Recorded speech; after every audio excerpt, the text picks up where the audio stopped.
are live from Back Georgia. at it once again. Ladies and gentlemen, good evening. It's me and Winston tonight. We gonna fuss, we gonna fight, we gonna argue, and then we gonna go out and get a beer. Sound like a good night to me. It just, that's just the way it is. You guys decide to join in, chime in, or write in. Go, feel free. And if you like this particular broadcast, bam on that thumbs up button for Tidy and the show. You know me, hey man, I know what y'all gonna tell me, but do it for Winston.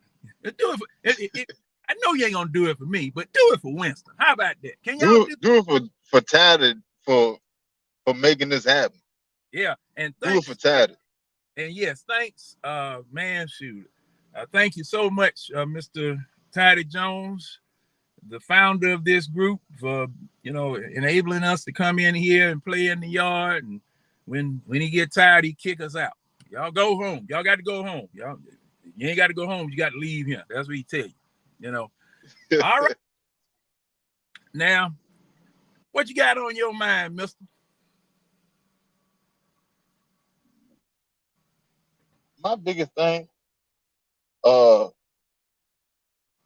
probably defense. I feel like our X factor for this season is our defense. Mm-hmm. It's been so long since we had a defense that we could be proud of. I can't remember one. Well, 2016, 2017. 2017 we ranked 9th overall. But that's been a long time, man. It's been a long time. And what we've done in this off season, bringing in David Onyemata, Calais Campbell, Caden Ellis, Jeff Okuda, Jesse Bates.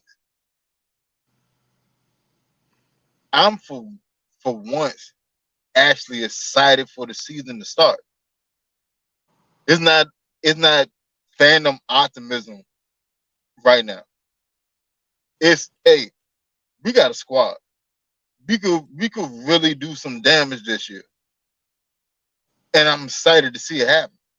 And beyond anything, Brian Nielsen, the same person that helped Cam Jordan come out, same person that helped Trey Hendrickson go get paid with the Cincinnati Bengals and go to the Super Bowl. When Trey Henderson first got there, he wasn't a household name. He wasn't a top tier player. Ryan Nielsen developed that man, and the Saints didn't have the money to keep him. And now look at him. He done went playing in the Super Bowl. As a pivotal piece, not as a rotational player, but a pivotal piece. Mm-hmm. So imagine what he can do with Zach Harrison, who's in a very similar build as Trey Henderson. And you got Calais Campbell also coaching that man. Man, I'm excited. I'm excited. Now, I go back just a couple of months further than you. Just a couple of months further than you. As far as the Falcons are concerned, in the last defense that we had, the bomb squad in '98 with Chuck Smith, what's his name? Cornelius Bennett. And then the defense that set the record for the fewest points scored in a 14-game season, the Grits Blitz, when Jerry Glanville was the defensive coordinator. And I remember back then that everybody was laughing at how we played defense. Because smack them in the mouth. Yeah, because see what we used to do, we used to blitz everybody. I mean, everybody was coming. I mean, shoot, hey, there were times Well, the water boy snuck out there, but nobody saw him. He got him a piece. And that was Jerry Glanville's mantra. And when he came back, he did the same thing. And I know now, have you seen that documentary on the 91 Falcons that the NFL Network put out? I haven't seen it yet. Okay, take a look at that. Because that was the first team that we had since then, I think, what year was that? 87, 88? 87? Yeah, 87. Steve, I know Steve will come on here and straighten us out. He just wait. Know it. He just wait. You know he's lurking around somewhere. Yeah. He's on a telecon right now. And I know he's trying to hurry them folk off the telecon once he got the message that you were on by. Once he got the alert. Yeah. Oh shoot. We can't have them kids on there by themselves. They stab everything. I know. No chaperone. Hey. I know you're going to come in here. Now, y'all kids, y'all get away from that. But at any rate, but yeah, the Grits Blitz, man, I mean, we were sending people from everywhere trying to kill the quarterback. And the weakness in that defense, you had to get it. You had to get that quarterback because it wasn't nobody back there. Wasn't nobody back there, no safety or nothing. Everybody was coming. And the way that we played that defense, and the problem was we couldn't win because we didn't have an offense, didn't have that good of an offense back then. And that defense, like I said, the 98 bomb squad, where we were wreaking havoc all over the field, along with I think we were right behind Minnesota in offense that year because, Minnesota just ran away with the league back in 98. They just ran away with the league. But, we went up there. We took care of our business and did win the NFC Championship game. We did do that. But hey, I was reading the comment. Shout out to Grizz Nation. Michael Matthews, Facebook user, I don't know who it is, but he got a good comment. Said Tony Gray is from Jackson State left tackle and guard. He protects Shador Sanders too. He needs a chance at the team. Grizz Nation, I'm gonna holler at Tyler, see if he can bring you in. He's controlling the live right now. Yeah, he's controlling the live. As I said in the when I was in Bird Gang just a few minutes earlier, I'm going to get StreamYard so that I can go on, Facebook and YouTube and all that type of stuff, and I'll find some type of name for my broadcast or something, so that y'all know it's me, But like I said, I a lot of times the Lazy Boy Chronicle could be. Nothing off the table. Nothing's off the table. The content creators that are here in our Facebook group and in the Atlanta Bird Gang group, as well as all of the other ones that on YouTube that interact with Steve, interact with Tidy. We come in, I'll come in, Winston will come in or whatever, and we'll give our takes on various things. And just like last night, that was a fun 3 hours last night. It was really a fun 3 hours last night because we were able to. And see, thing is, that's my shift. That night shift, that's my shift. I love nights, Hey, John. Tyler just sent me Tyler just commented in the comment said the Facebook user that's Joe, Young and Joe. You know what I'm saying? And he want to join, and Grizz Nation want to join too. You cool with that? Tell him to come on in. Tidy will have to let him in, right? Hey, Tidy, if you watch, can you send both of them a link? Yeah, tell him to come on in. Hey man, it's a house party. Yeah, tell them to come on. We're gonna pad this out.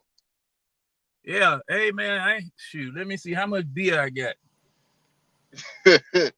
They might have to have. Well, okay, I got enough for everybody. Just come on in. It don't make no never mind. Come on in. Come on in.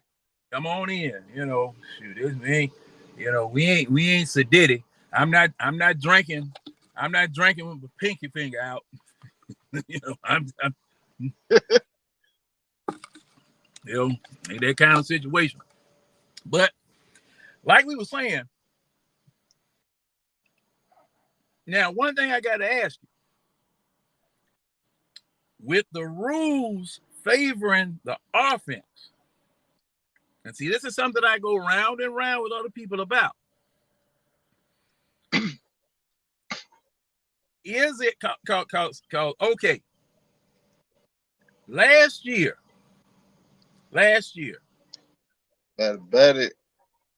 When Grady Jarrett laid Tom Brady down on the bed, okay, laid him down, and still got flagged for unnecessary roughness. Yeah, that was terrible. Now that was terrible. Now, does that take away from the intensity that you need to have playing defense?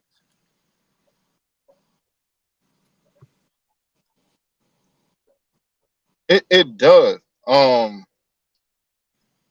Because all right, you gotta think about it. You have anywhere from 240 some pounds to 300 some pounds. Mm-hmm. And he just sat there and fought and won a battle with whoever they playing, whoever he's battling with. He done won that battle, and he got full momentum. I mean, like there's no that Grady sack was quite possibly the most egregious call I've seen all season. It makes no sense. It literally makes no sense because the man took it, and it wasn't even like he slammed him. He wrapped him up and spun him. He wrapped him up and spun him, man. He didn't drive a shoulder into his chest. He didn't power drive him. He didn't hit him with a jackknife power bomb. Like, what else was he supposed to do? And you still throw a flag because he's Tom Brady. That was terrible, man. That was terrible. And see, look like James, can you hear me? Yes, sir. I'm here. What's going on, James? Do I know you? Huh? Do I know you?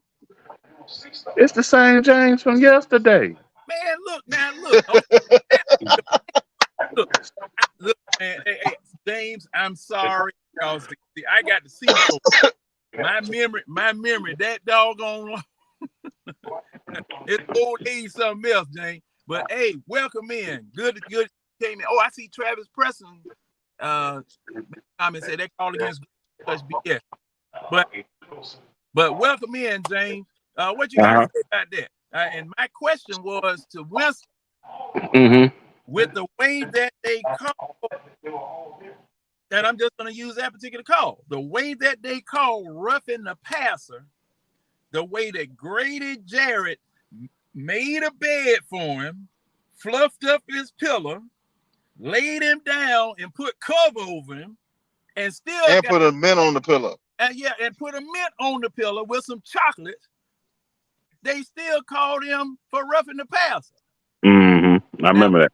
Now, my question is, when they make calls like that, does that rob you or stop you from being as intense as you need to be to play defense? Yes, it does. Because for the simple fact it is, you never know when they're going to make that call again. See, and the main thing is when it comes down to it, I looked at that particular play. I was highly upset that day. I was highly upset because of that. And it just goes to show you because they actually did something. I think it was on ESPN and NFL Network when it came to that. Mm-hmm. And because it was other quarterbacks that was slammed rougher than what Tom was, but it wasn't no calls made. But when Tom get laid on the ground, get comfort. He might got a back massage while he was in the process and everything like that of that nature. They call it the Tom Brady rule. And If you see, can, you remember that started with that doggone tuck rule up there Mhm. in that was that the AFC Championship game? AFC Championship. Yeah, They're that playing Oakland. rule They're talking playing about Oakland in the snow. man. Yeah. But go on ahead, James. Go ahead, James. I'm sorry. Yeah, see, the thing is though, because it puts it in perspective like this. When they make calls like that and everything like that, it not only, and I'm gonna say this in a real, if you look at it like this as well, a lot. If you think about it, if say for instance somebody Tom Brady, they call that rule, they call that flag.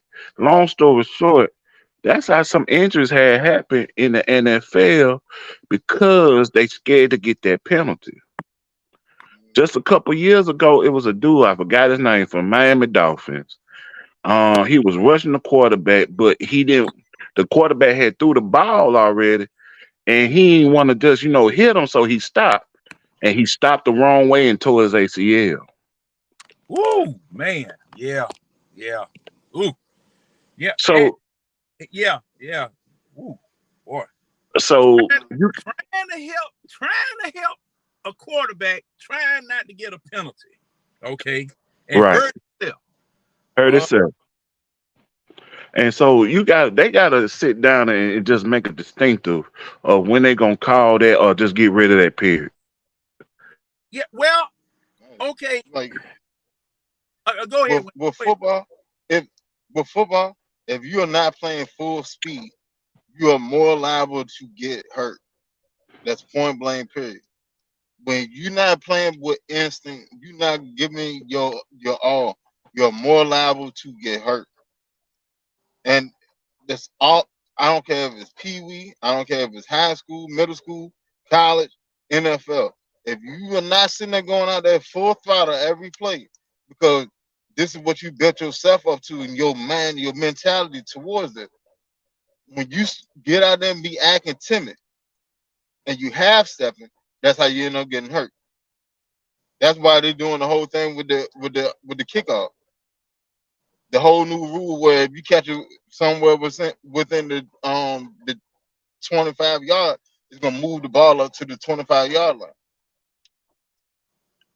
if you fair catch it. Because people were getting blindsided because they scared of running down there on the kickoff. That's why they took away the wedge block on the kickoff. Yeah, I Like, remember that. Yeah, I remember the wedge. Oh boy.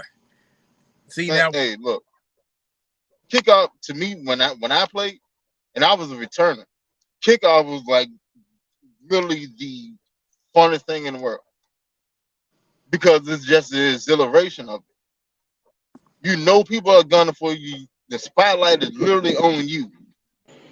What you gonna do? You gonna barbecue or mildew? It's one of the two, and that what made the game fun.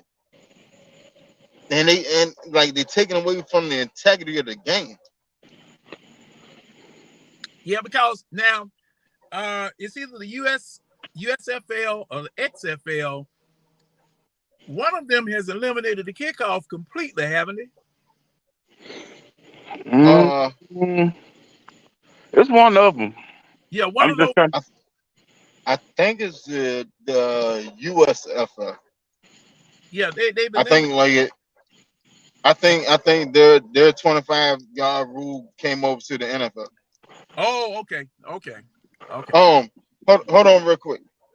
Shout out to everybody in the chat. Atlanta supporter was good, brother. Miss B, how you doing? Um, Saturday is on sabbatical for a moment, so we can hold it down for y'all. Ray Allison, how you doing? Stunt. What's going on, brother? Did I miss anybody? Travis Preston, how you feeling? Facebook Oh, user, say UCFY, but UCF. I think that's Jeff though. Hey Jeff, you should have a link so you can hop on here. check your stuff. You should have a link so you can hop on. Facebook user, what's good, y'all? What's going on? I can't see who it is, but drop a name so we can shout you out. Yeah, go to StreamYard and register in StreamYard so that we can read your name instead of Facebook user. You know, that's shoot. At least we can say Facebook user instead of hey you. Okay. And Atlanta Brother Jeff, supporter. I see Atlanta supporter said, "What's up, John? The Martin Luther King and Winston, the Malcolm X of Atlanta Bergen." Yeah, I remember Atlanta supporter was boosting everybody up last night. Okay. Said, "Hey," he said, "I think they're about to be talking for a long time." Oh, okay. What the problem is? it's possible. He ain't got nothing better to do tonight. That's Jeff, though.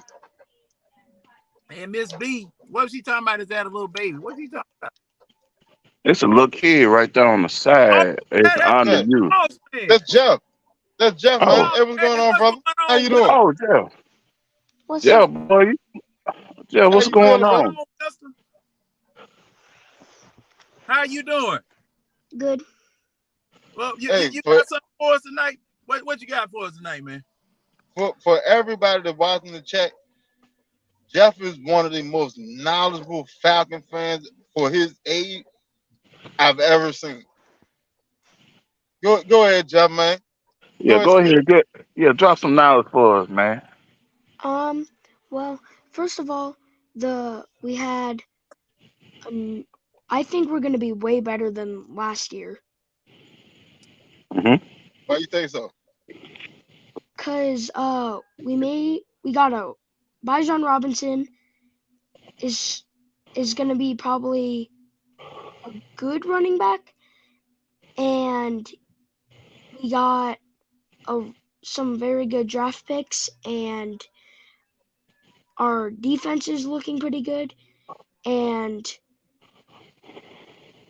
just like the live a couple days ago where we were thinking about getting Trey Lance, I don't think we should, because just like when he was on the Niners, he got hurt very quickly and is That's a very solid point. fragile. Solid point. And I don't think we should trade one of our players that could be possibly very good and trade for someone that's going to be out the entire season of an injury. Okay, now, Jeff. Now let's hold on that and let's talk about that. Now, Trey Lance, and I'm just gonna give my spiel, and you guys, y'all tell me what it is that you think also as far as that's concerned, because from what we were told, we don't know if it's true or not. This has been a rumor. This is just a report that the Falcons contacted the 49ers. It wasn't the 49ers contacting the Falcons. The Falcons contacted the 49ers about the availability of him for a conditional second round pick. It wasn't going to be a player. It was just going to be a conditional second round pick. Yeah. Now, Jeff brought out a good point. Now, just as soon as that man had played 2 games, he hurt. Yeah, exactly. They were shopping Garoppolo, if you remember. They were shopping Garoppolo before he got hurt because, matter of fact, they had been trying to get rid of Garoppolo that whole year, if I'm not mistaken. Yeah. All right. Yeah. Well, it was only 2 games, so when I say whole year, that's overinflating everything. But they had to put the kibosh on that because Lance got hurt. Now, the Falcons are inquiring about this man. Now, looking at what we have here, okay, we've got Ritter here. If you go and get Trey Lance, that's number 3 pick money. And as I pointed out last night, he's getting paid about a couple of $1 million more than our 4th pick, Kyle Pitts, $34 million. Now, I don't know how much has come off of that $34 million with and somebody will have to look that up. But you are paying, let's say, best case scenario, 16. I say we'll have to find out exactly what it is that's still owed on the contract because he's been there for a year. But you're paying that. He's been there 2 years. This is his 3rd year. He came out with Kyle Pitts. But Okay. San Francisco would take on some of his contract. That's the biggest thing. San Francisco gonna have to eat some of his money. Hey Jeff, while I'm at it, hey Jeff, if you look at the bottom of your screen, you see where it said more? You don't have You more. You don't have more at the bottom of your screen? Are you on the phone? It's 3 dots. Right beside the chat button. Jeff, are you on a phone? You on a computer? You on a computer? Okay, he may his readout might be a little bit different. Hey Jeff, you're getting a lot of love in the chat, man. You're getting a lot of love in the chat. I love that. I wanted you to see that for yourself. Matter of fact, go ahead, John. Go ahead. What you were saying, and I'll read it to you, Jeff. Yeah. But see, the situation with Trey Lance. Let me see. 21, 22, 23. Okay. Okay. This is his. Yeah, 21. All right. Now,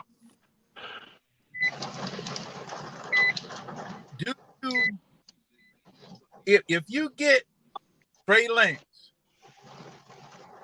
who starts? To be honest, if Trey Lance is fully healthy, I would take Trey Lance over Ritter or Heineken or Woodside or the president Felipe Frank. That like Trey Lance in this offense is tailor made for him. You're gonna run the ball. All you gotta do is hit the simple pop shot. That's all you gotta do. All you literally have to do is be a game manager and stay healthy. That's it. Same thing Tannehill did in Tennessee. I don't need you to be an outstanding quarterback. I don't need you to be a dynamic quarterback. Just play within your skill set. Bring your skill set to this team, and we're gonna get somewhere. Because to be honest, Trey Lance is a better quarterback than Heineke and Ritter, especially in this system. A lot of people look like quarterback, and it's like it's an even plateau. It's not. You got to look at the system and do that quarterback fit that system and what they're trying to do. Okay, now Winston, you basing him being a better quarterback on what? In this system? Yeah. Because he didn't play but 2 games. He didn't play but 2 games. I give you that. Why is it? Right. Ritter played 4. Ritter played 4. Now, all right. So let me ask you this. Okay. When was the offense most effective? When Mariota was running it, or when Ritter was running the offense? Well, see, thing is that Mariota has more of a body of work. It rush more, you right. Yeah. You know, he has more of a body of work than than Ritter does. So that 49ers game that we beat them. Yeah. The game that 12-14. You know, hey. He went 12 for 14. He only threw 14 times. Yeah, but he had some critical runs in that game too, didn't he? Exactly. Okay, so carry on. So that's what I'm looking at. Boss man, what you think? Oh, me? Yes, sir. Yes, sir. What you think? For me, scheme wise, as much I like Trey Lance, and Trey Lance is the Arthur Smith guy. If you remember what I said last night, um, if Trey Lance was at 4, I think they would have took him. But for overall scheme and everything like that of that nature, I might have to go with Riddler because he's been in the scheme for a year now and things like that of that nature. He knows the playbook a lot. He will know the playbook a lot better than Trey Lance at this point. Now, if they went back and got Trey Lance earlier in the offseason, if that was a deal available for him and everything like that of that nature, then I'll go with Trey Lance. But as far as where they're at with the scheme and everything in the season being so close, I have to go with Riddler. Now, one thing that I got. Okay, I'm gonna throw this into the mix. Hmm. Both teams are running the West Coast offense. That's Yeah. true. Both teams, the Falcons, but they're running versions of the West Coast offense. So the blocking schemes are the same. The plays are the same. That's why Matt Ryan didn't have that much of a learning curve. Arthur Smith didn't have that much adjustment that he had to make. And as a matter of fact, I think the West Coast offense has about how many teams running the West Coast offense? I thought it was at least 15 right now. Hmm. Everybody else, some people running Air Coryell, some people running Erhard Perkins. Okay. But the West Coast offense, now Philadelphia runs the West Coast offense. Okay. Philadelphia, San Francisco. Matter of fact, Dallas runs it. And I never thought I'd see the day, the way that the 49ers and the Cowboys used to go at it. I never thought I'd see the day they would have a West Coast offense down there. And, that's, what's his name, brought that from Green Bay with him. But, the question that I have is this. I'm trying to understand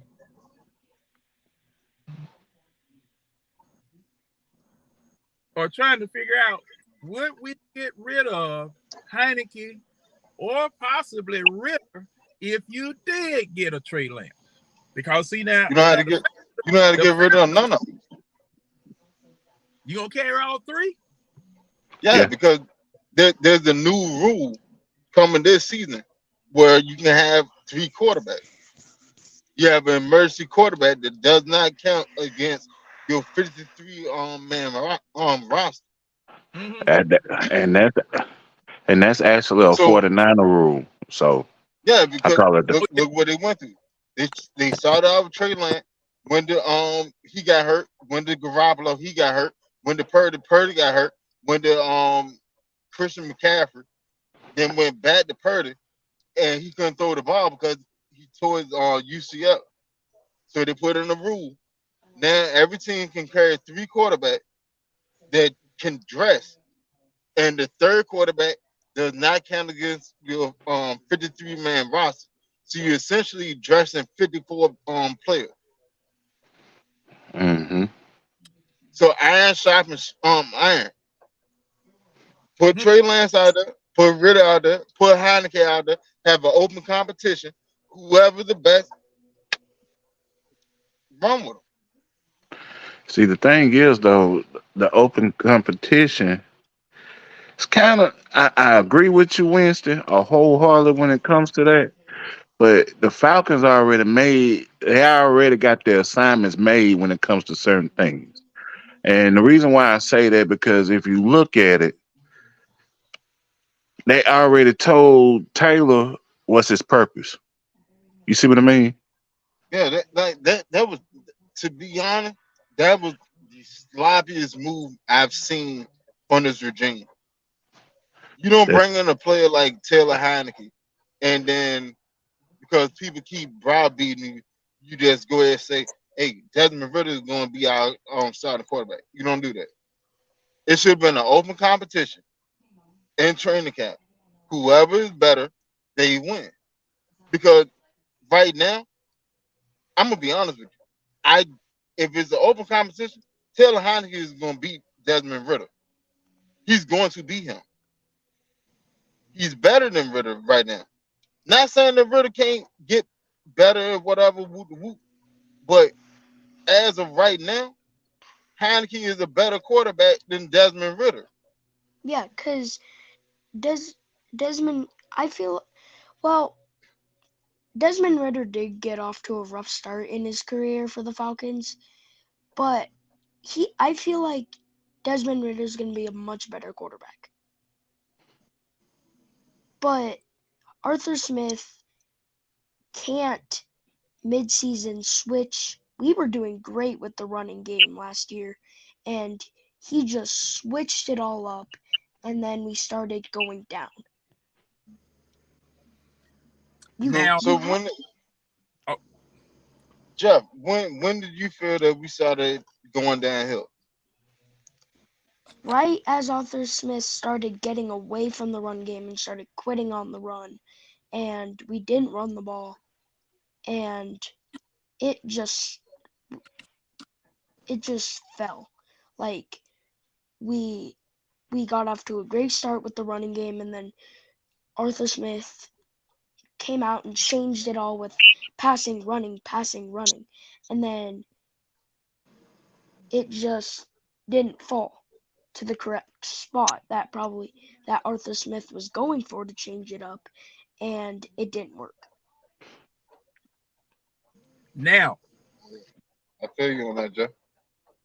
Now the only question with that, Jeff and chat and everybody, is the fact that you, like I said last night, we are not the 66 Packers and we're not the 85 Bears.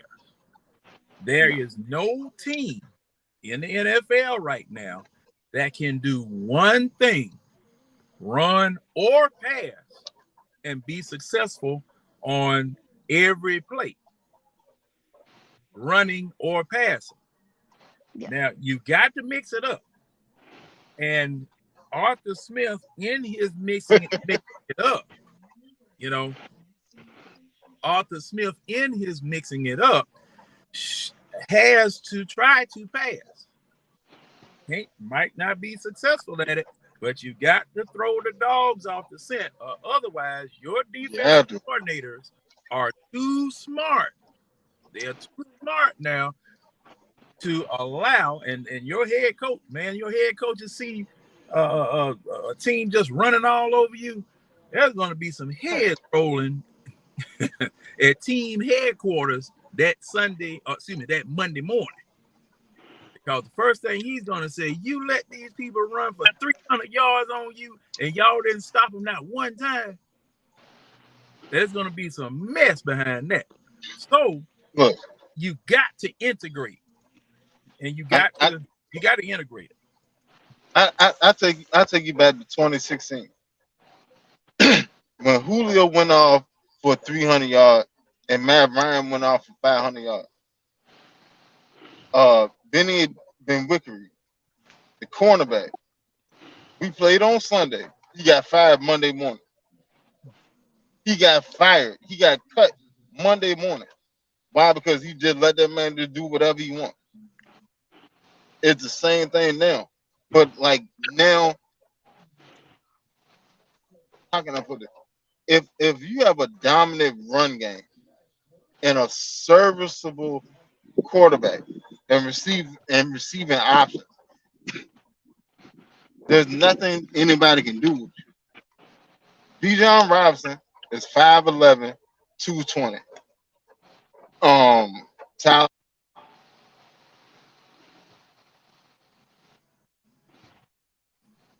Winston 230. Oh. Cordell Patterson is what, like 6'1", 232. You are going to, if we keep rotating them, you are going to get tired of trying to hit those people by the third quarter. That's what majority of the passing yard is going to come at. You will get tired of, but you got to respect the run game. You have to respect the run game. Because if not, any one of them can bust out. Tyler Algier is not a burner, but he done had plenty of 40-yard games. Now imagine if Bijan was on the same strip. He gonna take that to the house. Cordell Patterson on the same strip. He gonna take that to the house. What are we gonna?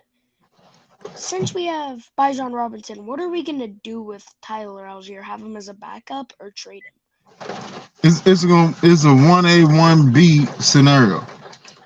Yeah. They both they pretty much will have equal character, but John Robinson is going to end up having more touches because he's out there playing receiver too. Yeah, but then who are we gonna go with? Tyler Algier or Bijan Robinson? Now you go with both of them. Yeah, Yeah. Do you remember our offense in 2016 when we went to the Super Bowl? Yep. You know how Devontae Freeman started the game. He played a series, and then Tevin Coleman came in the next series, and they kept flip flopping. It's gonna be more like that. Yeah. Well, now there's a little modification to that because see now you still have Keith Smith as fullback. You still got him there as holding down the spot as a fullback. And one thing that we don't want to do, and this is me looking at it from an offensive perspective or looking at it from a fan offensive perspective anyway.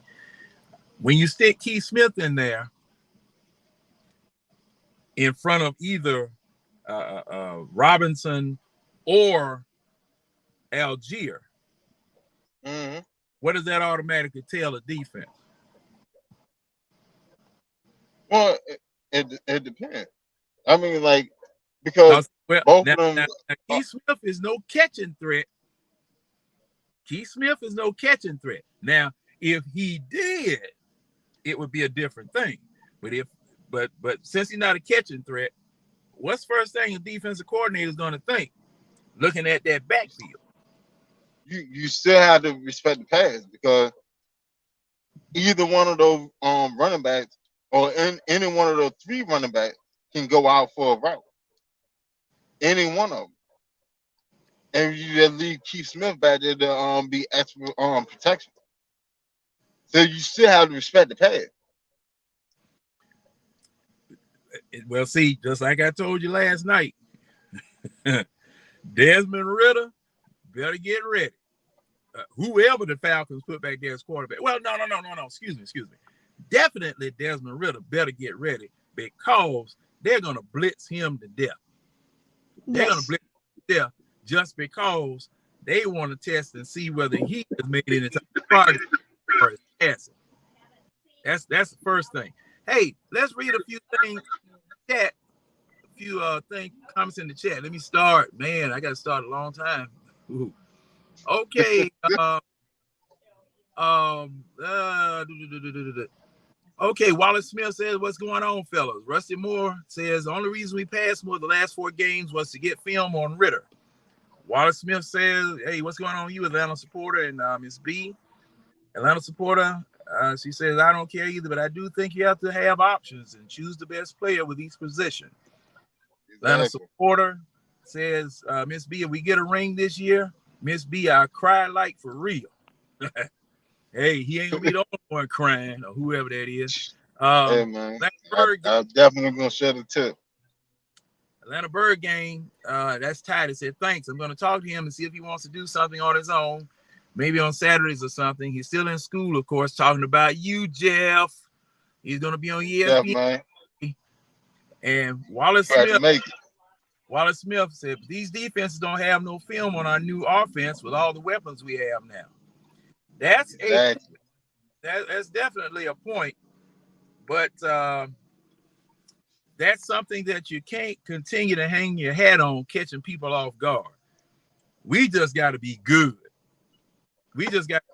So it doesn't, I remember in the preseason, Mike Smith and everybody would always say, well, we're going to run a vanilla offense so that they don't have any idea what it is that we're going to do. And then you go up the road to New England. New England didn't care what you film. Yeah, y'all can film all you want to, but we got something for you if you think you got a line on what we do. And that's the way I want my offense to be. That's the way I want my offense to be, totally unpredictable. What you saw this week might not be what I do next week. That's the way you got to be. Because you've got the door is open for you to do whatever it is that you want to do on offense. Okay, Miss B. Go ahead, Winston. With the team and the actual weapons that we have now, we're completely unpredictable. If people think that we just gonna sit there and line up and run the ball 50 times out of 67 offensive plays, that's not what's gonna happen. That's not what's gonna happen.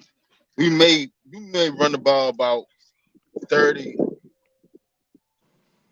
to 32 plays, but it's gonna be effective. What teams gonna have to really worry about is that play action. Because at the end of the day, you got Drake London, 6'4", 215. You got Kyle Pitts, 6'6", 240, running the 4-4, coming down the field. You got Scotty Miller, that's like 6 foot, running a 4-3, coming underneath all that. That play action is gonna be so pivotal in this offense. But you gotta respect it because we can run the ball whenever we want to run the ball. I took and put a post in the group earlier. 2,718. Nobody responded to it.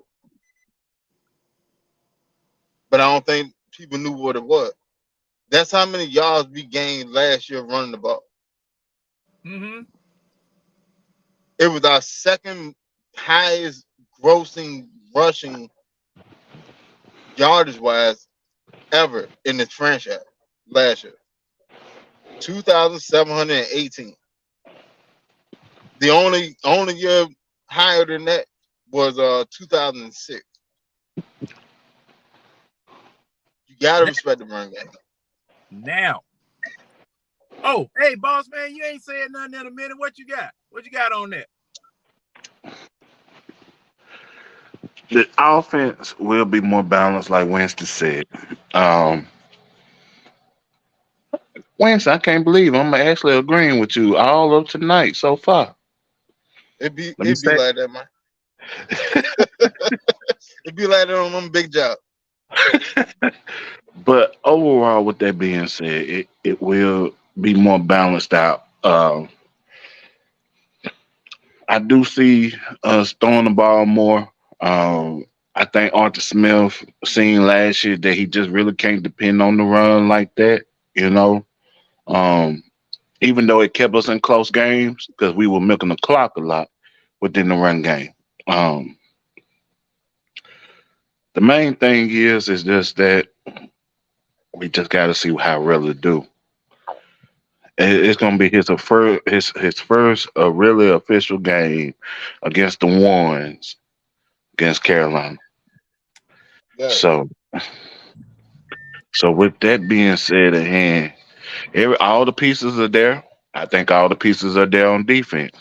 We just got to gel, and that's the key thing because we always been like top offense one year, then defense has not been up to par. Even that Super Bowl year, the defense was really up to par. We just jailed at the right moment when we went into the playoffs. Yeah, after the bye week, that week. I just want a complete team that's gelling on both sides at the same time. We have not had that in a long time. Now, I completely agree. okay, now I'm looking at looking back at 2022. We had some of the longest touchdown drives in the league. 6, 7, 8 minutes, starting from the 5, the 10, the 25, and we ground up a whole bunch of clock. I mean, we ground up a whole bunch of clock, and we scored touchdowns or we kicked field goals. Our point totals were what was the maximum amount of points? What was the highest point total that we had? What was it? No, it was in that Carolina game, wasn't it? Here. I think it was in that Carolina game here that we had 37 points. I think it was 37-34. I think that was our highest output. Yeah, that was our highest output.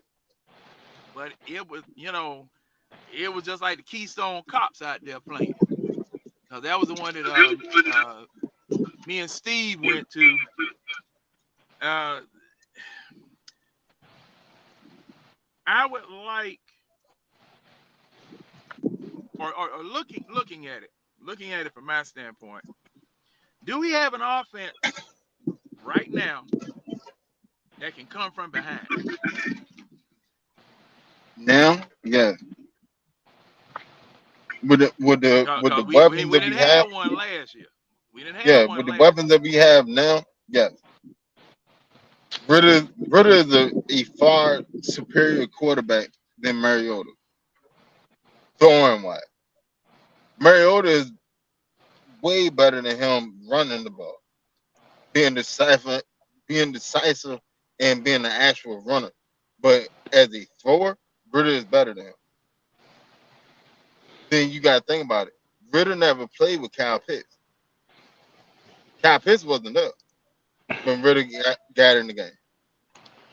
So now you have your legitimate deep threat back on the field. And then you got Scotty Miller right behind that as another deep threat. Then you got two receivers on the outside that are both like 6'4". All you got to do, throw the ball somewhere in the vicinity, they're going to go get it. That's really all you need. We didn't have that option last season. We had Drake London, and then we had Olamide Zaccheaus, who was like 5'10", 5'11" on a good day. You didn't have that, and he wasn't a burner. He was just he just good at catching the rock. Zaccheaus set the college football record for reception. He's good at catching the rock. He's not gonna do nothing dynamic, but he's just good at catching the rock. The ball comes to him, he can catch it. But Ritter, at the same time, Ritter didn't look at the other side of the field. He was zoned in on Drake London. Look at Zaccheaus' numbers. Zaccheaus was having a pretty good season before Ritter got in, and then he didn't look at him. But now that Oh, go ahead, Winston. Oh, well, now that all your options are here, you got 6'4", 6'4", 6'6".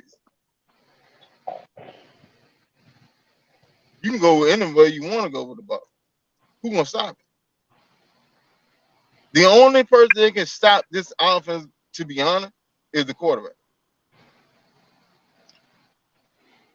And see, see, you done put the weight of the world on his shoulder. Bloom. Hey, and you better be ready. Stand up to it. Yeah, that's right. Better stand up to it. You got to be ready, because it's gonna be a lot of blame that goes around if it doesn't work. Right. Wait a minute, is that Buddy from last night over there? Yeah, that's him. What's up, man? Hey, what's up, y'all? What's up, y'all? What you didn't get enough last night, man? You didn't get enough last night. Welcome to the Terradome.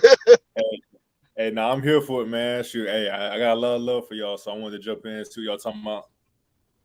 Oh, hey, What's going well, on, we brother? appreciate it. We appreciate it. Now, yeah. Getting back to Ritter. Now, like I said, I've been saying this for the past year or two. Oh boy, I wish the man had a quarterback coach up there with him. I really do, because first look that you look, the first look that you take as far as a game is concerned. Say for instance, you don't see the game. Say for instance, you don't see the game. You see a stat line 30 of 57 for 250 yards. Now, and no interceptions. I'm not going to even put the interceptions on there. But if you see a stat line like that, I will. yeah, I know you will. I mean, for the sake of the argument, I ain't got no issue with that one. but see, thing is, and it be a loss. It be a loss. Okay. First thing you're gonna do, you're gonna look at the quarterback. You're gonna look at the quarterback and say, what the heck happened? Same thing with 20 of 25 for 180 yards. Okay? And I'm going to put 2 interceptions there. Because, that's going to be a bad day. Because he really didn't do anything. He really didn't have the ball in his hand.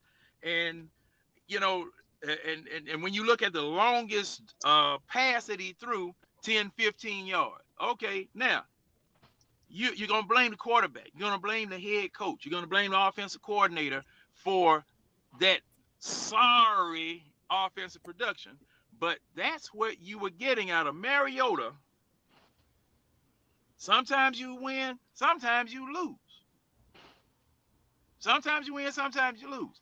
And someone had just posted, I got to go back to the chat and see who this was, because they said something about, Ray Ellison. He said, I was just looking at the stats as well.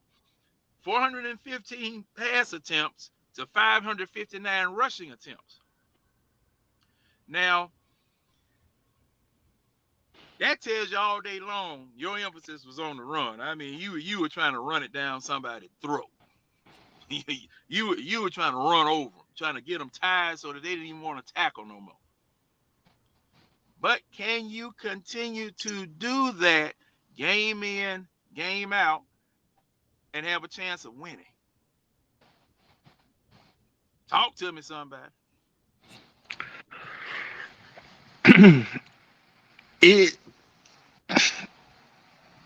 At this point in age, no, because you look at the record from last year. You can't do that. You got to implement some type of passing game. Even though I see 415 pass attempts to 559 rushing attempts. Compare that to NFL passing teams, that's low. That's real low. You got to establish some type of passing game this year. There's no ifs, ands, or buts about it. You have revamped this receiving core for what, the last 2 to 3 years. Mm-hmm. So you got to have an established core for one, and for two, I still scratch my head. It goes back to Rattler at the end of the day. It all boils back down to him at the end of the day. It really does. Can't run from it. No sugarcoat or nothing. It just. And I just want to piggyback on something. He put the weight on the world on his shoulders on draft night when he said he ain't leaving until you get a Super Bowl. Yeah, he did say that. Yeah, he did. Him and Trey Young. Yeah. Well, no, wait a minute. Trey Young didn't say he wasn't gonna leave. He said he wanted to bring one here. Mm-hmm. Yeah. But yeah, and see. Oh boy. He didn't know how hard a job that was gonna be, did he? He didn't have no idea what he was saying, did he? Right. But hey, man, thank you, Ritter, for wanting to do it. Hey, I applaud you, and you get all the kudos in the world. Ray Ellison was saying, I think those numbers will switch around somewhat due to everyone expecting us to run as much as we did last year. Well, I'm gonna address that. Okay. Say for instance, you don't run as much as you did last year, but you got to complete some passes to throw the dogs off the scent. You got to do that because the thing is that those of you who watch Matt Ryan,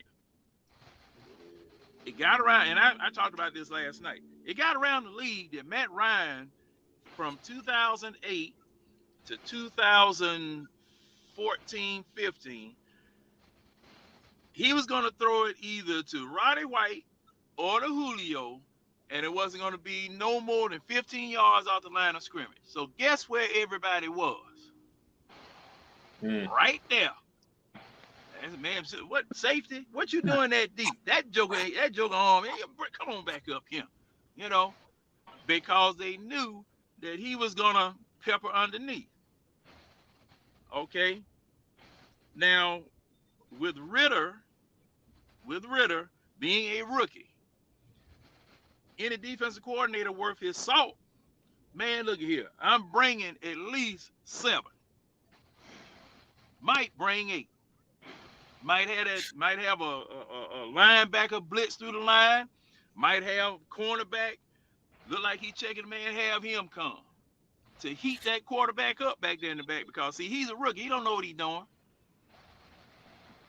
So it like you all been saying, it's going to be incumbent upon Arthur Smith and Ritter to complete quick hitters and go over the top. Not necessarily outplay action. I mean, just go back 3-5 step drop and cut it loose. And see what you get. See if you can get a pass interference call. But see, you're not going to get that unless you try it. You're not going to get that unless you try it. What y'all think? Hey, John. Uh-huh. Well, no, go ahead. Y'all go ahead and answer, and then I'm gonna read the chat. Y'all go ahead and answer, and then I'm gonna read the chat. Well, I mean, I feel like I don't know if y'all spoke on this before. It sounds like y'all talking about Ritter and what it's going to take for him to propel us to success. But I feel like the most important down is going to be first down. Like if I'm Arthur Smith, I'm Ritter, we got to be locked in on first downs. We got to get 6 yards down there every first down, and if we do that, then Ritter should be just fine. But if we in positions where first down, we're not getting any yards, we getting 2 yards, that's where I think we're going to fall into trouble. So I think Ritter's capable of putting us in positions to have second and short, third and shorts throughout the season. And I think like that, what regardless of the stats, like that's what it's going to take for us to win games. We got to stay out of second and longs. We got to stay out of third and longs. If we do that, we should be fine. We got enough weapons to be able to get to, in worst case, dump it off to Bijan behind the line of scrimmage and ask him to get 5 yards. So, like I said, I don't know if y'all spoke on that already on this live, but like I said, I think first down, regardless of who the quarterback is, that's going to be the most important down of our season.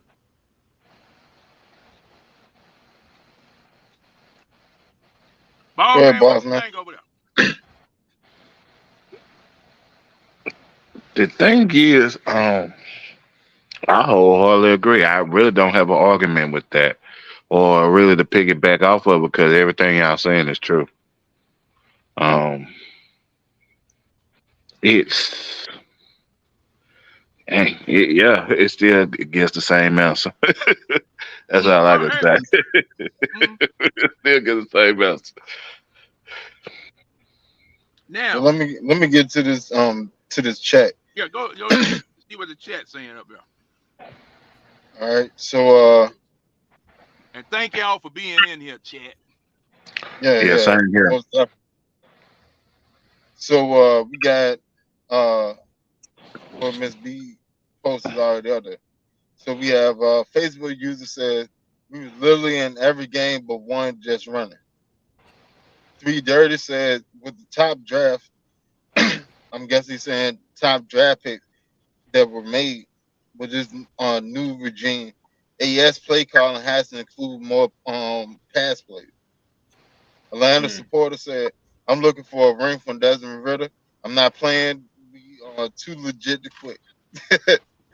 Facebook user said Y'all you don't do can that, run man. it all day. Facebook user said you can run it all day. You just have to connect on your shot. That's very true. That's very, very true. Tennessee did the exact same thing, got you the AFC championship. Miss B says, and then folks took that statement and ran with it. Like he can really control getting a Super Bowl by himself. It's a team sport. Wallace Smith says, you want your QB to have that fire. He just have to prove people wrong and back up what he said. Facebook user says, I don't know if y'all remember, but we did the same thing last year before and got to the NFC championship, which is true. That's very true. Because if you look at our backfield and then look at our receiving options, not our receivers, but our receiving options, we pretty much had the same thing. We got Devontae Freeman and Tico. We got our Julio and Sanu with Pitts and Drake London. Facebook user says our only issue last year was Marcus couldn't throw a lick. Atlanta supporter said, and that's very true. Atlanta supporter said Art Smith needed fire that Dave Ragoon he saw. How y'all feel about that? I mean, he doing something. Whether he going to get Arthur Smith coffee in the morning, whether he giving Marcus Mariota or Desmond Ritter massages, like he doing something to keep his job. Like his job is not to call plays. Like so, like he doing something. Like I don't know what his role, but he the quarterback coach too, ain't he? Yeah, but I mean, look at Charles London. Charles London just got a job as the OC, being the quarterback coach last season. Oh wow! Yeah, It was he Tennessee. in Tennessee. See what I'm talking about? See what I'm talking about? I don't know how. I don't know how he was qualified. Oh, now. Okay, well, let me shine a little light on that. Him and Arthur Smith were up in Tennessee together. Okay. When Arthur Smith got the job, he brought him down here. All right. Now, he stayed here for 2 years, padded his resume, because even your Falcons. Now, okay, tell you what. Go back to the 2021. No, excuse me. The 2022 media guide for the Falcons. They gave Charles London credit for Matt Ryan throwing 3,700 yards. Come on, man. They gave him credit for Matt Ryan. Oh, he was instrumental and pivotal in Matt Ryan throwing for under his tutelage. Matt Ryan threw for 3,700 yards. I said, you know what? Now I'm going to Flowery Branch for the practices. Now, if y'all hear that I get thrown out, you'll know why. See, I'd have been thrown out of there 2 times. I've been thrown out of there 2 times because of the fact that, I'm sitting up here watching Matt Ryan staring at Julio all doggone day. People up on the hill seeing them complete a pass. Ooh, that was pretty. Ooh, that was nice. Matt Ryan quit staring at the man. Sir, you're going to have to stop hollering at the quarterback. Well, you need to be hollering at him.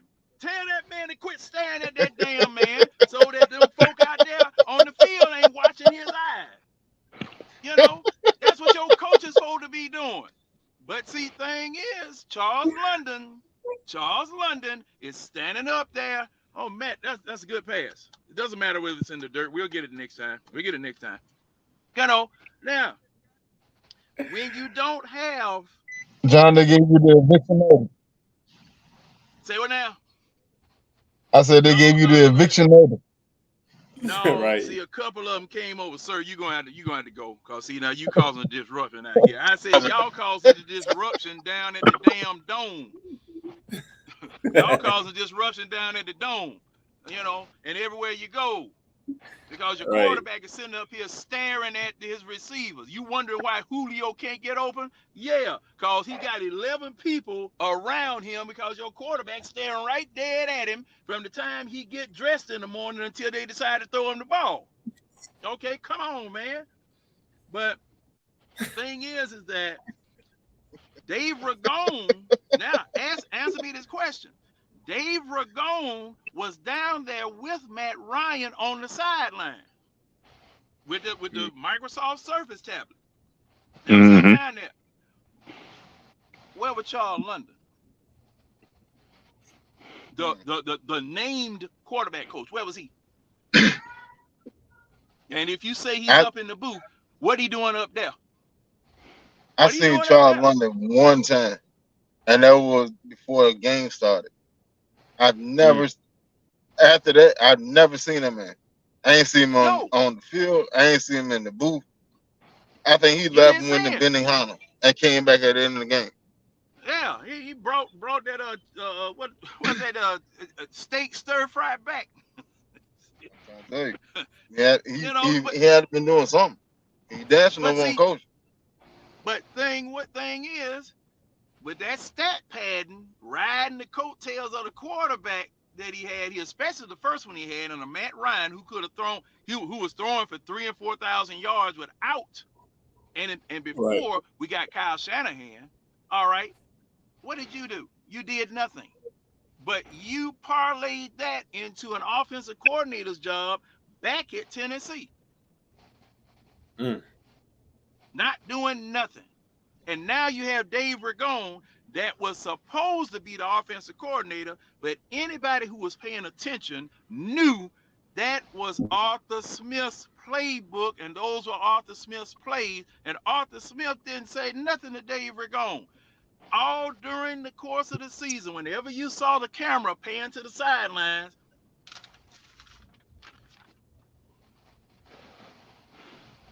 Arthur Smith. That's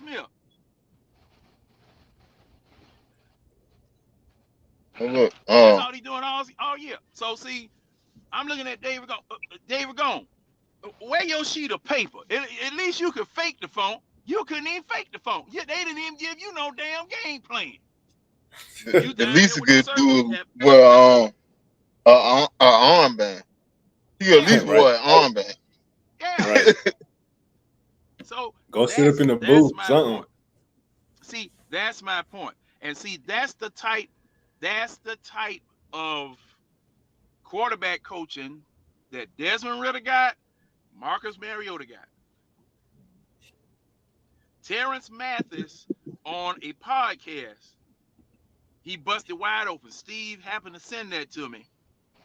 He busted wide open. He said, look, if there's a problem in the quarterback room, who knows the language to tell the quarterback what it is that he needs to do, the language or experience to tell the quarterback what it is that he needs to do to correct it.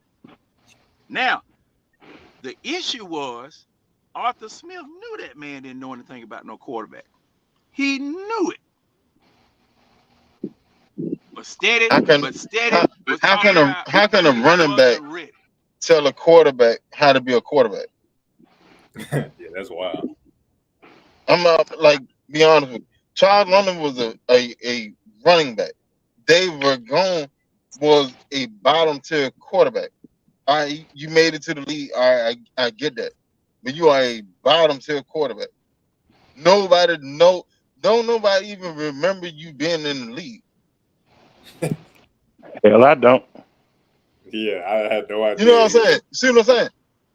Like, it makes no sense. But how are you supposed to develop a young quarterback. But and see this is the kicker. This is the kicker. Y'all kept saying when everybody asked, when is he gonna be ready? He ain't ready yet. He ain't ready yet.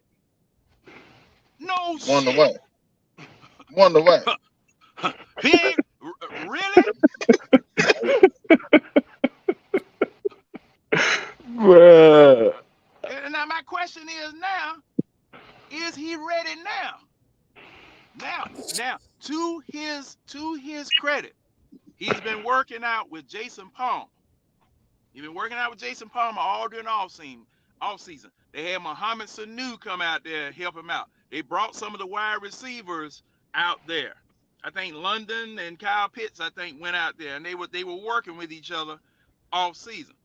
Okay, now you had Jason Palmer out there. All right.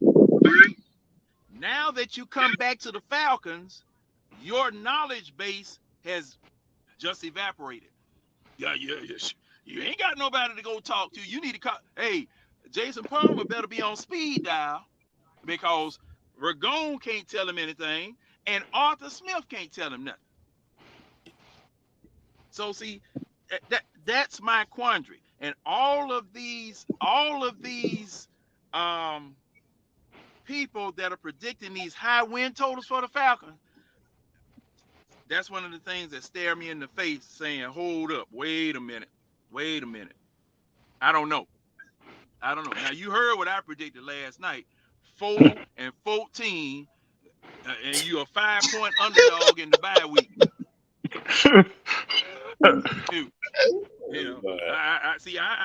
I'm telling you, man, my faith, and see, thing is, gentlemen, now you guys are relatively young, but see, I remember when the Falcons came here in '66. Shoot. And the main emphasis for us, if you don't win the game, win the fight in the parking lot after. Just make sure you win the fight in the parking lot, because we started out bad. There were coaches and general managers that they had suggested for us that we didn't even pay attention to. They had told us to get Bill Parcells and Bobby Beathard when we first started. No, we didn't do that. We didn't do that. And I just learned a couple of weeks ago that we were an AFL team first. We were Channel 2, Cox Broadcasting had bought some rights or whatever, where they were trying to bring the Falcons in as an AFL team, and the NFL came in, swooped up, and got them. We became an NFL team. Hey, John, I didn't even know that. Let me get to one comment. Okay, Facebook user says this happened all over the league. Y'all, everyone coaching in the league didn't play. It's very common. We're not saying that we don't have experience. We don't have experienced coaches, because all the pretty much almost all of our coaches have played in the league. Almost all of them. I don't think Arthur Smith made it. Ryan Nielsen, I don't think he made it. But for the most part, Jerry Gray, he played in the league. Dave Ragone, he played in the league. Jerry Gray was a decent player, a very good player. Dave Ragone, a very bad player. I put it to you like that. Dave Ragone is like Dan Orlovsky running out the back of the end zone. That's the best way to put his career encapsulation. Okay, well, wait. Hey, Winston, before you go to the next comment, I don't know whether this is the same Facebook user or a different Facebook user, but do you see where he's saying Dave installs the offense and him and Arthur Smith come up with the game plan? Do you see that? Yeah, Dave doesn't do that. Dave does not install the offense. Arthur Smith come up with the plan. He tell Dave what he wants to do. All right, this is our concepts for this team, this, that, and the third. Get them together. After that, he's hands off. That's it. because this is Arthur Smith's offense. Exactly. Okay, This is not a this Dave is Arthur Ragone Smith's offense. offense And at all. do you remember?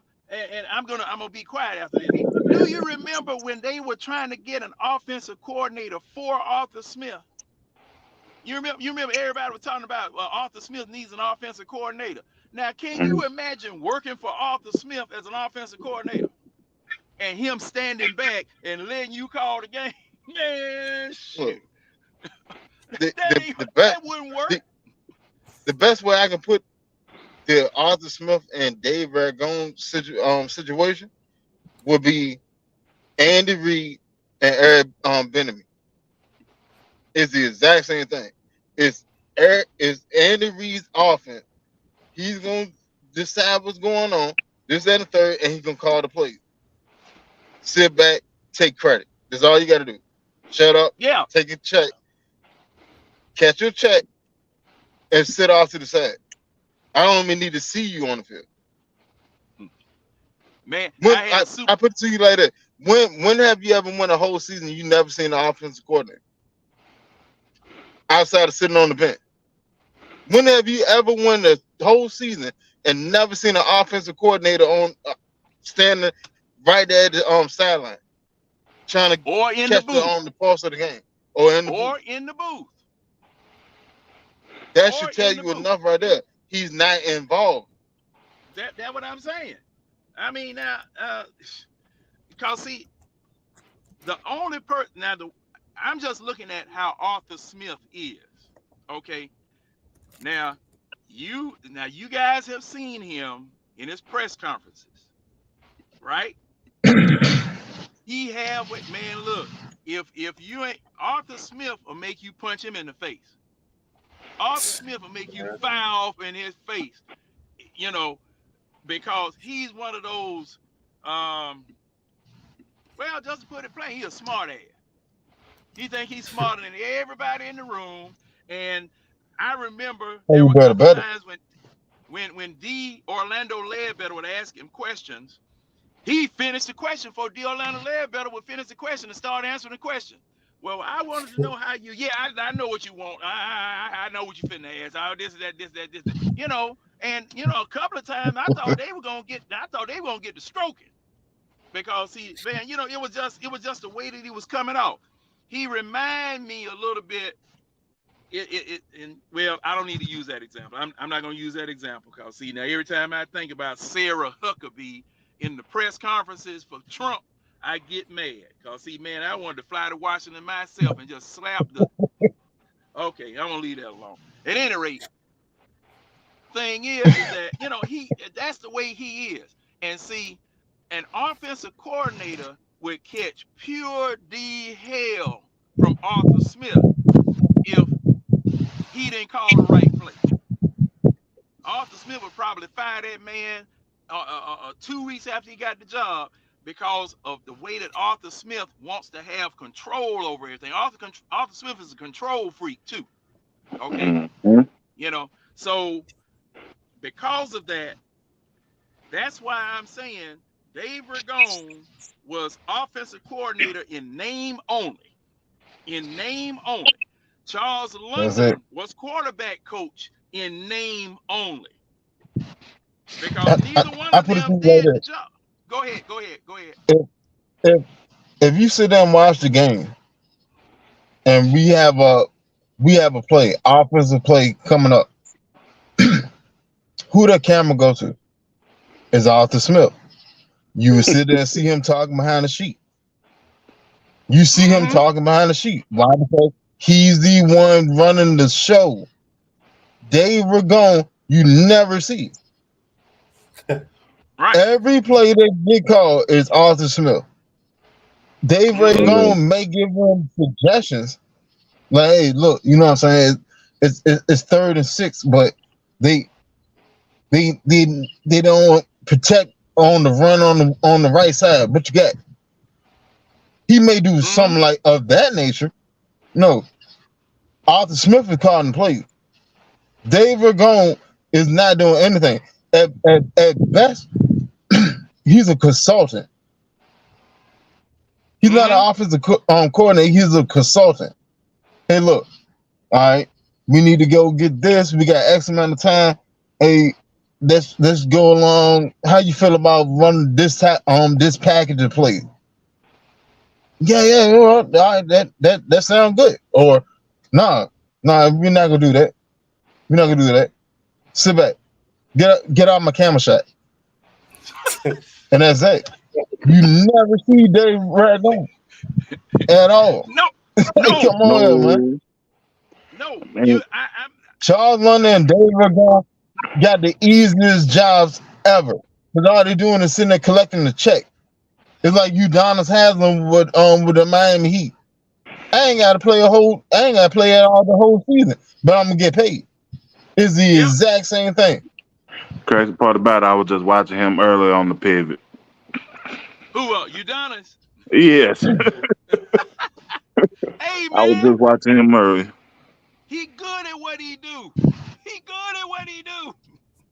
And see, hey, hold on. Facebook user said Dave was the passing coordinator, not no consultant. Charles was the QB coach. Correction. Dave Ragone was the offensive coordinator. Charles was the QB coach. Charles got elevated to a offensive coordinator in Tennessee for doing exactly nothing. Yeah. Dave Ragone do exactly nothing. And then he getting an extra check because now he's the quarterback coach too. Yeah, man, he was just passing out Gatorade to Mariota now. I would say. Okay. Uncle Steve said that Facebook user is our resident active coach, Coach Thompson. He's always putting ABG up on game when it comes to coaching. I just saying. Yeah, now me and Coach Thompson have gone back and forth about that particular situation as far as what he did. Steve just put it up. Yeah, we've gone back and forth about that situation. And thing is that, okay, one thing that I have found out, people have come from a whole bunch of different backgrounds where, okay, in your program, your offensive coordinator does this, and this, and the head coach does that. In your program, the offensive coordinator does this, and this, and the head coach does that. Okay, it's just different in different situations. Okay, now my question, okay, say for instance, you're running a company. The sales department not pulling this weight. Do you go and jump on the man in the shipping department because the sales department is not holding this weight? No, you go to the man in charge of sales, the one who has the title. I'm going to the man who has the title. And see, the thing is, this is what Terrence Mathis was saying. How can a man that has not played quarterback and has not coached quarterback, nowhere on his resume, tell a quarterback what to do as quarterback coach? That's the problem. You got the title, sir. I'm paying you, and you got the title. So if you got the title, I'm coming to see you. And then, okay, now Facebook user said Arthur Smith calls offensive plays. The OC was the passing coordinator to help him out together root concepts. Now, there was a live that I did, tried to do, but guess what? Okay, and this is for everybody. If you're going to do a live now, I've got to experiment with it because see, the NFL has a content watchdog that can sniff out whether you're using any of their content or using any of the NFL films or any game film or anything of that nature. And as soon as they do, they're claiming it under copyright. Because see, I had pulled something off of YouTube TV showing last year with Desmond Ritter. Okay. So I put it up. Man, within 10 minutes, the NFL had claimed it under copyright law, talking about I was violating their copyright. Now, I had to hurry up and snatch it down because I ain't got no money to pay them folk for that. But last year and in previous years, you were able to, post various things that the NFL had. So, I'm just a warning to everybody. I'm going to have to find a workaround on that, and I will find a workaround on that so I can continue to do what I'm doing. But thing is, in that video, it was up there just big and bold. Offensive play caller, Arthur Smith. Right there, big and bold, because Fox Sports said, you the man. Okay? Now, my thing is that the way that he's running, the way that Arthur Smith is running his system is different from what I might run or you might run or somebody else. But the only thing that I'm doing, I'm going to the man that has the job and asking him, what are you doing? What are you doing? Why is this not working? Hey, John, let me answer this real quick. When I said that David Gone was a consultant, he was the offensive coordinator. Don't misconstrue that. What I'm saying is he's nothing more than a glorified consultant. Don't misconstrue the two. I know what his title is. I'm saying what he actually do for the team. He's nothing more than a glorified consultant. He's not sitting there calling no plays as OC's supposed to do. He's not sitting there doing like he may help with the install or whatever, but it's not his offense. So how much can he install? Make sense. Like, okay, you remember when Kyle Shanahan left, all right? When they hired Sarkisian,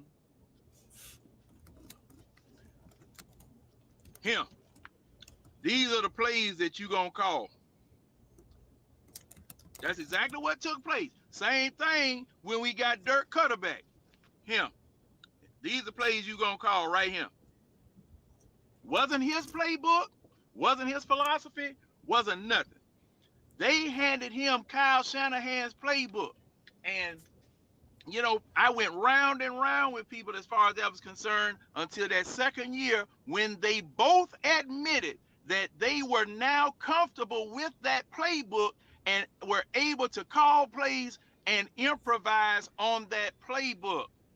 Because they were the Falcons were instead of, and see, this is the crazy thing, instead of hiring LaFleur as offensive coordinator, you go get Steve Sarkisian, you go get Dirk Cutter, instead of hiring LaFleur. Talking about LaFleur was too young. If you had hired LaFleur, it would have been, if not equal to, but as close to what you had with Kyle Shanahan.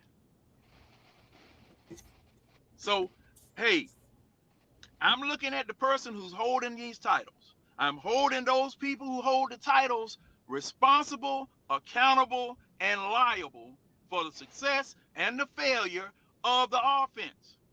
Okay, I'm looking at you. I'm looking at you. I'm looking at the head coach, and I'm looking at you. You got the title, sir. You the quarterback coach. You the offensive coordinator. I'm looking at you. Anybody else got anything? I done took up all the doggone time. Hey. I mean, you're definitely speaking the truth. Like, I mean, if that's your responsibility as quarterbacks, then like how the quarterbacks produce is a reflection of your work. And I mean, both our quarterbacks last season were very mediocre. Our passing game was very mediocre. I mean, other than our running game, I mean, everything else was pretty mediocre. So, like, I don't think any coach, especially Charles London, shouldn't be hyped up. They shouldn't have any type of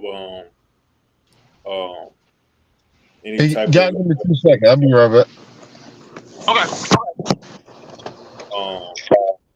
Yes, I mean it's really exciting, but I mean, like you said, John, it all falls back on Art. Not only you the head coach, but you the play caller. So like, it really don't matter about these titles. Like, everything's gonna fall on Art. And when you speak on Dave, I think we all know Dave is a part of the game plan. He's there throughout the week, creating the game plan. He's there, making the suggestions. He's watching film because Arthur Smith is responsible for the whole team. So like he needs help with, certain things on the offense. But at the end of the day, like you said, John, it all falls back on Arthur Smith. Like, especially as a play caller, like, we only gonna go as far as you take us. So I mean that's just where we at right now. Like we all in. But to even ask you two, I was thinking about this earlier. Desmond Ridder gives me offensive coordinator, QB coach vibes. He doesn't give me, prolific quarterback vibes. He might check. I can hear you. Okay. But I mean, how do you feel about that, James? Like, again, this is just a random thought I was thinking about earlier. Oh, there we go. But like, Ridder definitely gives me like that backup quarterback, QB coach, offensive coordinator vibes. Yeah, a career backup. Does he give you career backup vibes? I mean, I didn't want to say it like that because obviously, I'm rooting for him. I want him to be our starting quarterback, but it's almost like he is a winner. Like we see it in the comments. He has had success at the college ranks, but he says all the right things in the media. But it's like, is that gonna translate to being a successful quarterback, or is that going to translate in you being a high school head coach? And that's the vibe I'm getting from Desmond Ridder, thus Right. far. Right. It's too. Right. It's And see, too. and go ahead, my man. No, you go ahead. See. Oh, okay. And maybe, I came from one of those jobs. I retired from one of those jobs where it was always blame the lowest level manager for anything that went wrong. Okay, you're a supervisor. It's your fault. Cause see, I can't blame the people that's working for the supervisor because they're protected by a union. But I can blame you because see, you trying to get into management, higher level management, and you supposed to be able to take these chewing outs. You're supposed to be responsible for everything. You trying to suck up and get you a job. Now, if you keep sucking up the way that you've been sucking up, I might promote you. So you got a group of people that will just take the blame for anything that happens. Okay, yes, sir, it was my fault, whatever. You sorry, so and so. But the thing possibly was that your manager was the one that made the call, and you the one that relayed the information, and it was his fault. So this situation here, what I'm looking to see who's responsible. Whose job is it to get these quarterbacks ready to play every Sunday? Whose job is it to review what the quarterbacks did that Sunday and formulate a plan of action to correct whatever went wrong? Okay. I mean, that's just the way I was raised. Okay. That's just the way I was raised. Come on, man. If your head coach put a man in charge of the quarterbacks, gave him the title, paying him the money, and this man doesn't have any quarterback training, who the blame going to? Because you know what the people are going to say, especially about Mariota. Now here, okay, yeah, you had to get Mariota off the scrap heap because you didn't get Deshaun Watson and Matt Ryan wasn't going to stay. All right. You had a choice as to who it was that you wanted to bring here. You decided, Arthur Smith, to bring Mariota here because you were familiar with him in Tennessee. All right, he came here. Now, this man had just got off of the bench in Las Vegas. Been on the bench for 2 years. So, since this man been on the bench for 2 years, and I think he might have played in about 3 or 4 games, but that's that's nothing. All right, that's nothing. But if this man is that bad, what kind of coaching did you give him to try to improve him while he was here and you said, hey, you also said he beat out Desmond Ridder for the starting job. That's what you said. He beat out Desmond Ridder for the starting job. Okay. How did he? Okay. I mean, see what you start. See how this mess starts. See, that's the crazy part about it. That's how this mess starts. And you want me to come down to y'all dome, overpay for tickets, overpay for parking, buy all y'all merchandise, buy these jerseys, and at least the hot dogs and hamburgers are only $3. Thank God. Right. Thank God. That's what y'all want me to do. Come on, man. Come on, bro. Well, you gotta look at I can't make that determination by Riddler because we don't know the ceiling of Riddler yet. True. You see what I mean? True.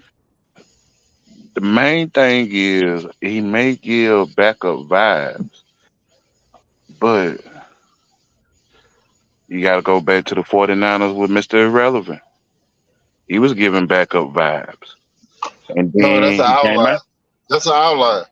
You can't put Ridder. That's an outlier. You cannot sit there and compare Ridder to Brock Purdy. Because Purdy just fell in the perfect system. The same thing Tom Brady did. But you got to understand, I'm not comparing the two, but you got to put in a sense of it at the same time. While here we go. I knew it was gonna come sooner or later. The thing is, what you got to understand is that when it comes down to it, bro, yeah, he was in a perfect system and everything like that of that nature. How we know that really is not in a perfect system? Yeah. Let me put it to you like that. All right. Hold on, why? How you know that that statement is an outlier due to the simple fact it is we at a point that we don't know right now. We'll find out within the first 5 games. Well, really within the first 5 to 6 games, how he gonna go for that year. Right. We still can't make a real assessment from there because we got to go through the whole season. Now he come out slinging, then okay, boom, that's a good comparison because he came into the perfect system. It only becomes an outlier to the point if he's struggling, like he was the last 4 games of last year when he was put in that fire. Mm-hmm. Now, I want to deal with the comment that's on the screen right there. But it's no difference. Hey, Winston, you want that or you want me to get it? Hold on. I'm driving. What is that? I'm gonna read it. But it's no difference when Raheem Morris, first year he coached the defensive backs, and the next year they switched him over as a wide receiver coach.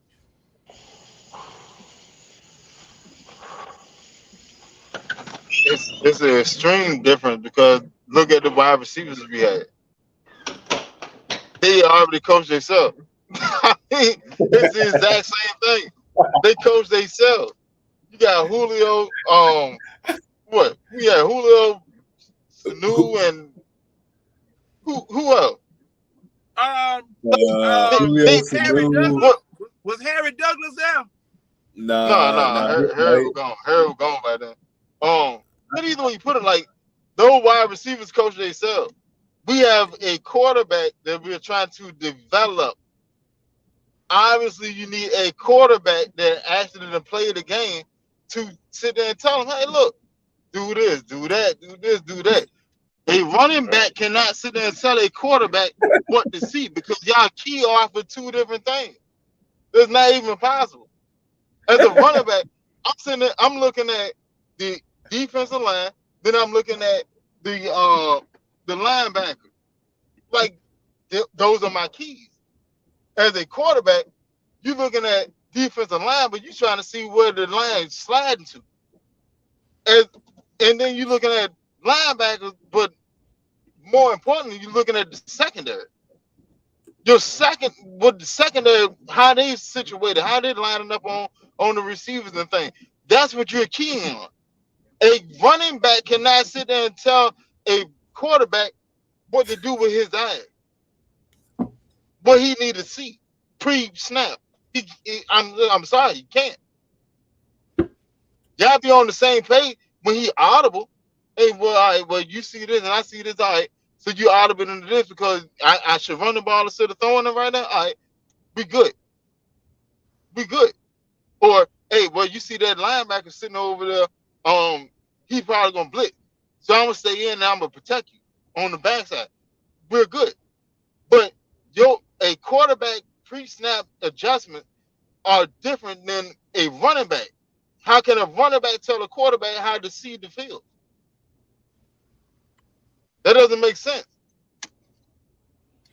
And see, and I, you know, I I'll be right back.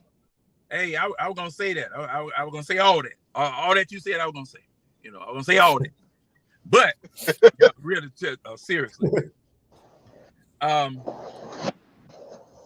quarterback is the most important player on the field. Quarterback, most important player on the field. When you draft one, I'm just thinking that you need to have someone there that can actually train and teach him. That's what I'm thinking. The very best. Because let's go back to this Brock Purdy situation. The 49ers took this man as Mr. Irrelevant, the very last player on the board. Mm-hmm. Teams pass by this man like a hitchhiker on 85. I ain't picking him up. 49ers grabbed this man. And this man was instrumental in that 11-game winning streak that the 49ers had.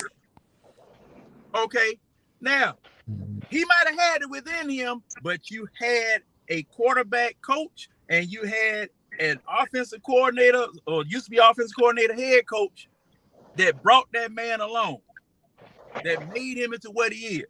So, coaching matters. Coaching matters. And for you to have a running back coach trying to train a damn quarterback, that's just like having a dog on a roof or doing your plumbing. You can't compare the two, bro. Yeah, and that's yes, you can. So the difference. Who are you, sir? Sir, who are you? Oh, my bad. My name's Justin. My bad. Hey, Justin, how you doing? Welcome What's in. up? Welcome in. Now, make your case. Make your case. So the difference between the two, Ritter had no one. His best receiver was probably what? Drake London and a bunch of nobodies. Mm-hmm. We had a running back. Our leading running back was a rookie and CP on one leg. Mm-hmm. Brock had George Kittle, CMC. He had a second good running back. I forgot who it was. He had two great wide receivers and a top 3 offensive line. That man didn't have to do nothing but distribute the ball. He could. There was one time, bro, he was sitting there for about like 7 seconds. Okay. Throw to who open. You can't compare the two. See, He was in a perfect situation. He was in a no-fail situation. But Justin, the system still operates through the quarterback, though. At the end of the day, big dog, you can't. Even if you have all that great talent around you at hand, you can still fuck up an offense. Excuse my friends. You can still mess up an offense if that quarterback is not on the money. So that training was top tier when he was being developed to take over that spot, bro. And that's just being honest. That's just being honest about the situation. Kyle Shanahan is a great developer with the quarterbacks.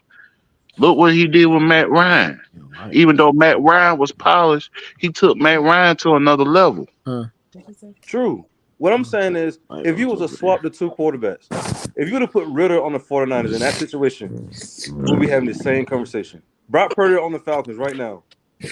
Man, what? It'd be horrible. I agree.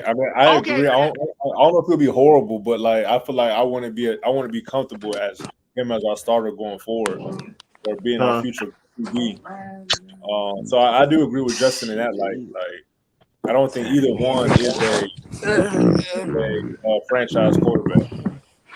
Hey, who is that? Hey, whoever you is, whatever you doing, stop it. But look, okay, now don't. One thing I want to make sure. What you say? Your name was Justin? Yeah. Okay, Justin. I'm not saying that Ritter was bad. That's one thing I want to make sure that I get everybody to understand. I'm not saying that Ritter was bad. I'm saying that Ritter did not get the quality of coaching that Purdy did, because you had a running back coaching this man who could tell him absolutely nothing about the quarterback position, like Greasy and Kyle Shanahan could. I disagree. It's all right. What? It's a trio when it was coming to coaching Ritter. It wasn't just Arthur Smith.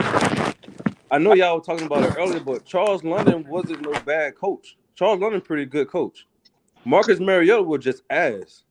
So you can't see how good of a coach is with a bad player. We knew Marcus was ass when he was coming in. I don't know why they got him, but we all knew as fans how bad he was when he came in. Hold on. Isn't the coach job to make a player better? I'm pretty sure of that. That's pretty much like in your job description. If I am coaching you, I'm coaching you to be better. Now, how can Charles London? How can anybody sit there and say that Charles London was a good coach? The quarterback. Let's put it like this. His first year, Matt Ryan threw for less yards than what he averaged. His second year, Marcus Mariota and Desmond Ritter looked like garbage. So how was he a good coach? Somebody explain that one to me, because we had bad quarterbacks. You're talking about Matt Ryan, who was at the end of his career. Like they were just trying to push him to play. 4,000 yards every season. Look, yeah, those wasn't good 4,000 yards. Them like we getting blown out trying to keep up 4,000 yards. Them one productive 4,000. Man, 4,000 is 4,000. I don't care how you call it. What? I don't care how you call it. 4,000 is 4,000. You can call it garbage time and say it's as much as you want it. If you throw 4,000, I put it like this.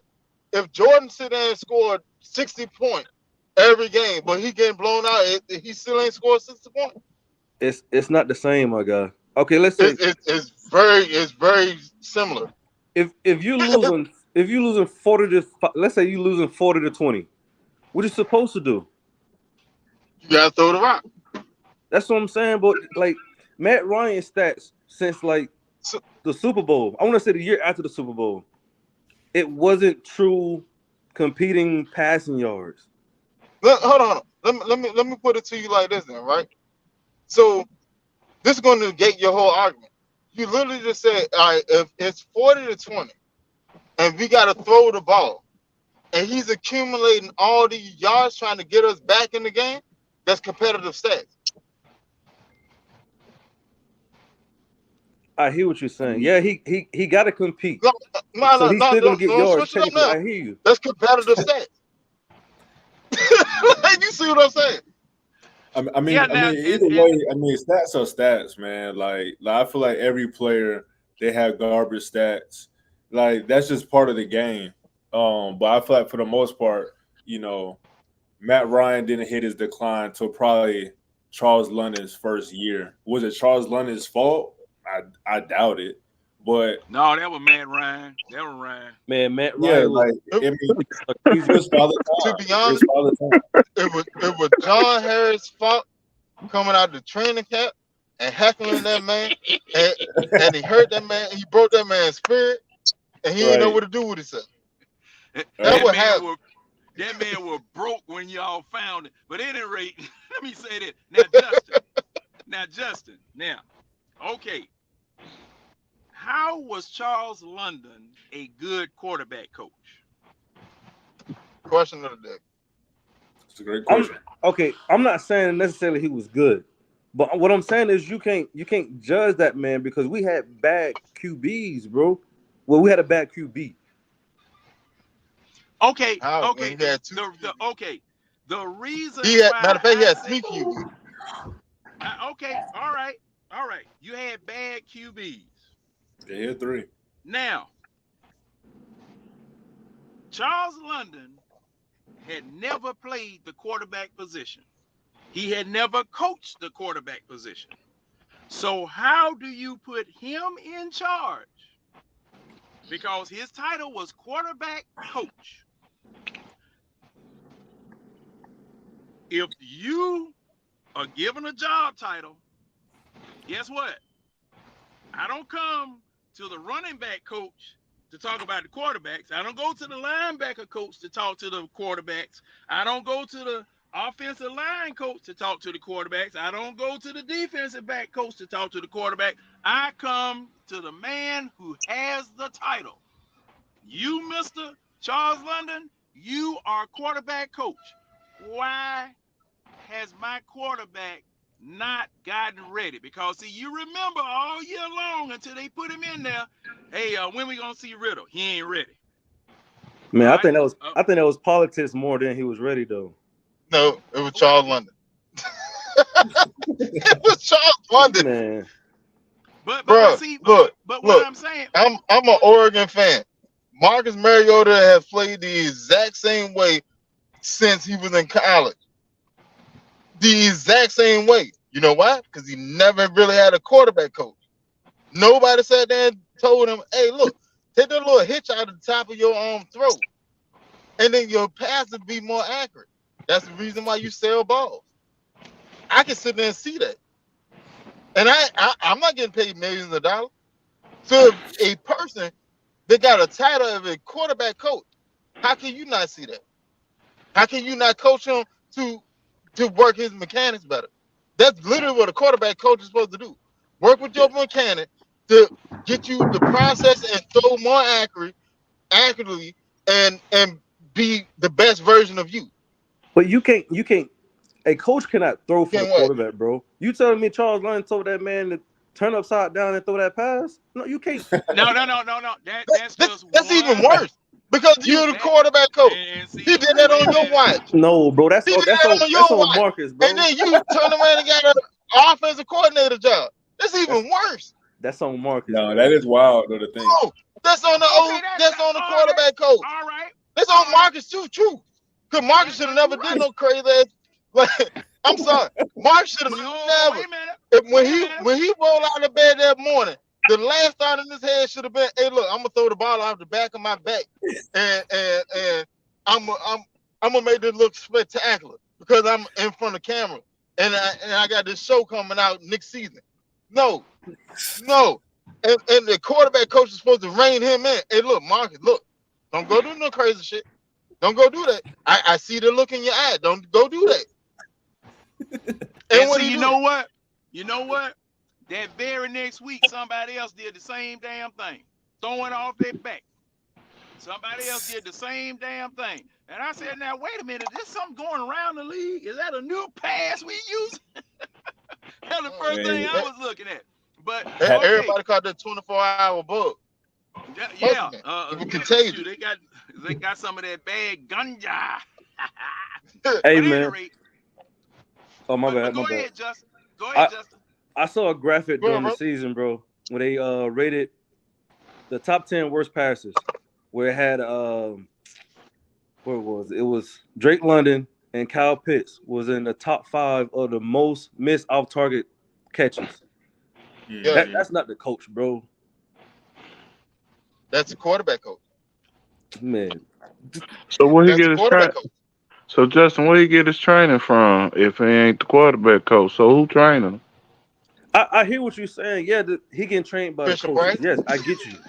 But when you He hit wasn't that getting field, no training. when He you wasn't when He you getting no hit won't. that training. field, That's the whole point. He wasn't getting no training. He wasn't getting no training. How could Man, that, how could a running back tell a quarterback how to play quarterback? It don't make sense.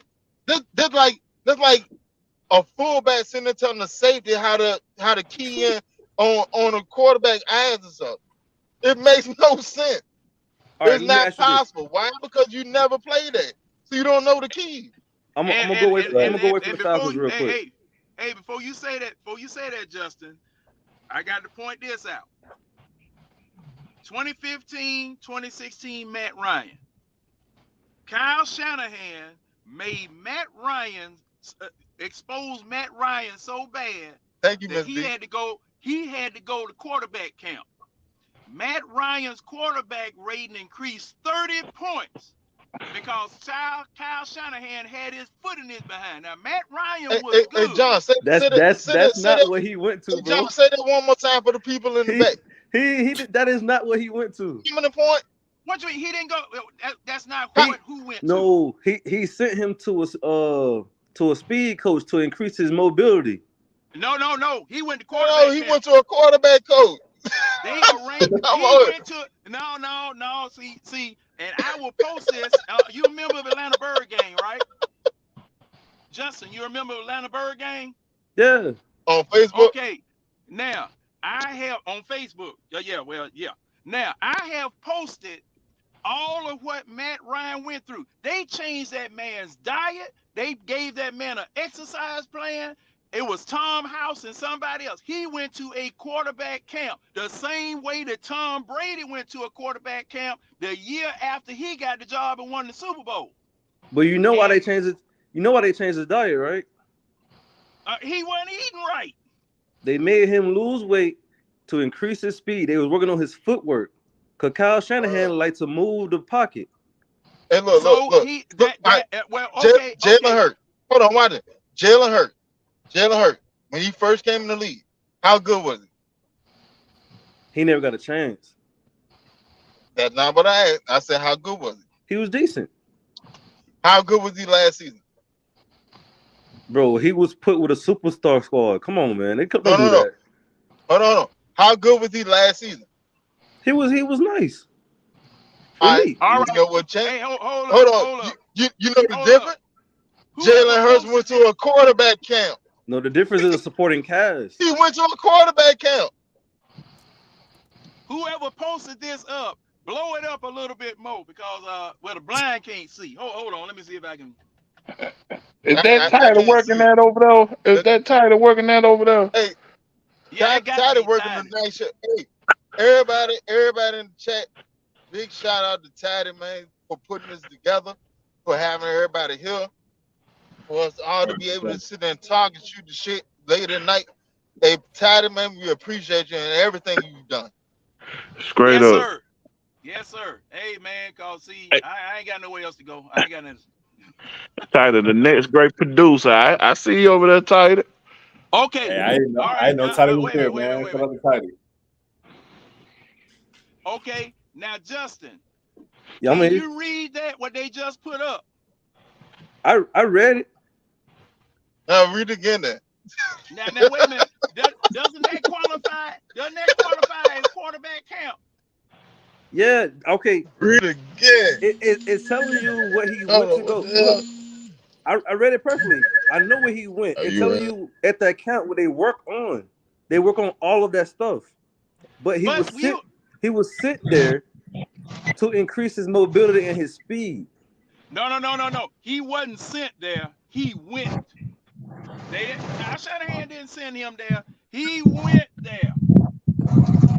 You know, and he spent 6 weeks training with Dead Oak and House.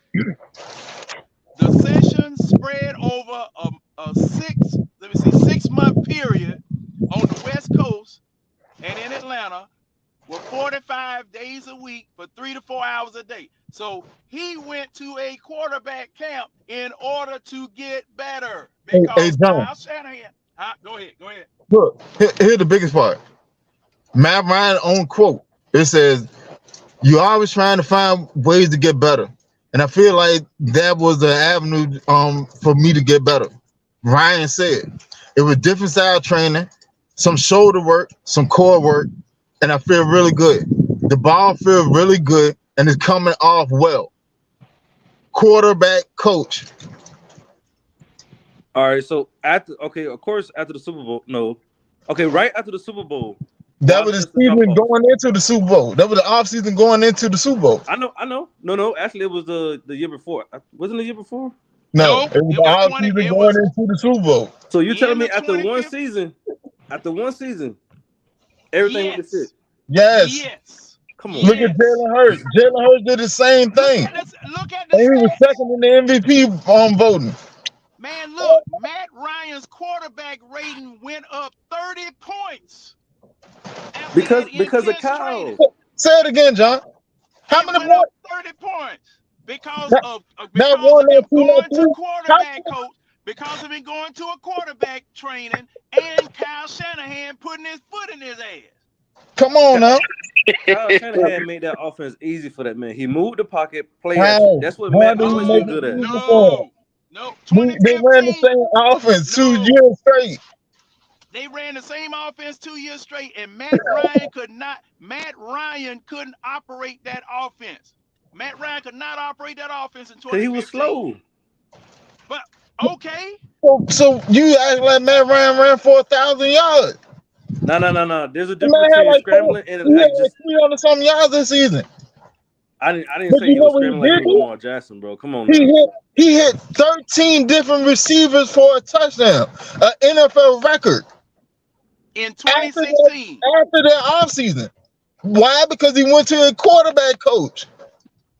He went to a quarterback coach, went to quarterback training. Like I said, we just rattling off all the things that he did in that 6-week period in order to improve himself. So why was he so bad? Why was he so bad the year after the Super Bowl? He wasn't. What? He wasn't. Matt didn't get bad to 2019. No, Matt was bad the year after the Super Bowl. Matt had better numbers the following year. No. Man, I was watching this man throw straight to the 2017 season, he had better numbers than the 2016 season. He ain't have that many touchdowns, but yardage wise and stuff, he had better numbers. You gotta stay off the yards, bro. Them was like garbage yards. Bruh, how can you? No. But if he had a bad year, did he make the playoffs the next year? We made that playoff because of defense, not offense. The only sport that you can have garbage time in is basketball. Why? Because the game just blown out. But if you're in football and you're still competing and you sitting there racking up a bunch of yards trying to get back and catch up, that's not garbage yards. You might want to go look at them stats after the Super Bowl. Matt was horrible, bro. He had high stats, yeah. Our defense was phenomenal that year. Hey, Tad, can you pull up Matt Ryan 2017 stat? Well, Tidy has posted. He said he did have a down year the year after the Super Bowl, but it wasn't bad. It was bad. It was not bad. The defense was good. The defense kept giving him the ball back, but Matt Ryan himself was bad. 2017. 2017. True. 2018 he went back up. True. Now, but if you still throwing for 4,500 yards, that's not a bad year. Even 37. Not a bad year. People got so enamored off of what he did in our Super Bowl year. What was Super Bowl year? 2016, right? Yep. Yeah, 16. Look, all right. So 2017. Okay. Now, right after that, he got 20 touchdowns and then 12 interceptions. And then QBR jumped down to 91. Right after that, we got Steve. What's that man's name? Steve. Well, Mhm. No, Steve's second no. year. Sarkisian. Yeah. Steve Sarkisian. When he got better was Steve's second year. But look at his QBR, right? That's literally about his average. So that's not a bad year for him. Bro, 20 touchdowns, 12 Look, interceptions. look at all his QBRs right there that's listed right there in front of you. That's literally about his average. Statistically look- wise, is above his average. And look at So that's not a bad year 2015. for him. Look at 2015 and 2016. Look at 2015 and 2016. His QBR was what was it, a 80 something, and it went 2016, his QBR was 117. 2015, Oh no, correction. it was What's QBR, 89. his QBR was 79. In 26, hold up. 2016 Yeah. Super Bowl year. I'm 79. not even counting Super that. Bowl year. So his following season is pretty much on par with his averages throughout his career. Where we was losing. So how was that a bad season for him? No, Though? hey, no. We went wasn't to the losing. playoffs. We went to the playoffs. playoffs in 2017 against Philadelphia. That was the last time we went to the playoffs. And the offense was so bad. The defense was very good. Oh my gosh. The year after the Super Bowl, our defense was really good. Yeah, That's what kept us in games. ninth rated. I We get had a that. new offensive What coordinator. I'm saying is this: Matt Ryan 2017 season is pretty much his career average. So that was not a bad year for him. And then on top It of that, wasn't a year that you won with him coming out for an MVP, but that's not a bad year for him. and Ray Ellison makes a good point. The year after the Super Bowl, Matt's numbers were down because that was Sarkisian's first year. You had somebody calling plays for Matt Ryan out of a playbook that he knew absolutely nothing about. He used the same playbook the second year. 2017. We're talking about 2016, 2017. We're not talking about 2018. We're talking about 2016 to 2017. Okay? His numbers went down in 2017 because you had a person calling plays that he knew absolutely nothing about the play. Hey, John. 20. Yeah. Well, no, go ahead, finish that. I'm gonna tell you something in a second. In 2018, his numbers went back up because Sarkisian said himself, "I'm comfortable now after being a year in this offense. Now I'm able to tweak some things and know what I'm doing." He said it himself. But that doesn't have anything to do with Matt Ryan himself and the quarterback coach. That don't have nothing to do with that. This quarterback coach didn't know nothing about quarterbacking. Okay? Now, you got a Marcus Mariota who was on the bench for 2 years before we had to go and get him because we had lost Matt Ryan because we had gone after Deshaun Watson. All right? Your coach made the decision to go get Marcus Mariota. All right? He brings Marcus Mariota in. He doesn't have a quarterback coach to coach him. No matter how bad Marcus Mariota was, you didn't have a quarterback coach to coach him. Then you draft a quarterback in the 3rd round. You pump him up about how good he was against Cincinnati and how he almost beat Georgia and all this type of stuff here. But you put him in a situation where he wasn't going to learn a damn thing from the team that he was playing for because you didn't have anybody back there that knew how to coach quarterbacks. And contrary to popular belief, ladies and gentlemen, you cannot have a running back coach a quarterback. You can't have a wide receiver coach a quarterback. You can't have a defensive back coach a quarterback. The quarterback is a whole new level of position in the National Football League, the highest level of competition. Now, when you in Pee Wee League, when you in high school, you might get away with it in college, but you can't get away with that in the pros. You can't get away with that in the pros. Hey, so John, Pano, Justin, James, Winston, we got a question. Who was the best quarterback coach for Matt Ryan? I mean, my vote's going to be easy. Whoever the hell Kyle Shanahan had as his coach was the best coach. If it was It was LaFleur, Matt LaFleur. It was Matt yeah, LaFleur. Oh, man, the floor. yeah, It I was think Matt there's no LaFleur. doubt that was his best coach. And he should have stayed here. He should have stayed here. He went to didn't he go to the Rams after he left here? No, Nah, Mac Packers. left and went to I I think the thought he went Packers. to the Rams first before hold he on, went to did, Green Bay. did, He we, made with the Rams first. did we get him from Washington or he went to Washington after? I thought he went to the Rams after he left us. He might have went to the Rams. He And then probably went went as an to OC Green Bay. under on the dude. Then he went to the Packers. Yeah, Right. because he went to the Rams and then he went to the Packers. And see now, did the Rams got close to the Super Bowl or did they win? They didn't win it that year. They were in the Super Bowl. I'm thinking. I'm not sure. They say he went to the Titans. Matt LaFleur went to the Titans. All right, so we got him from Washington, and then he came here, then went to the They say, Titans, then went to Green Bay. they say he went to the Titans first before he went to LA. No, that's after I think they're saying that's after he left us. After he left us. See that what I'm saying. He left here and went to the Titans first. Okay. He definitely was an offensive coordinator. No. Hold on.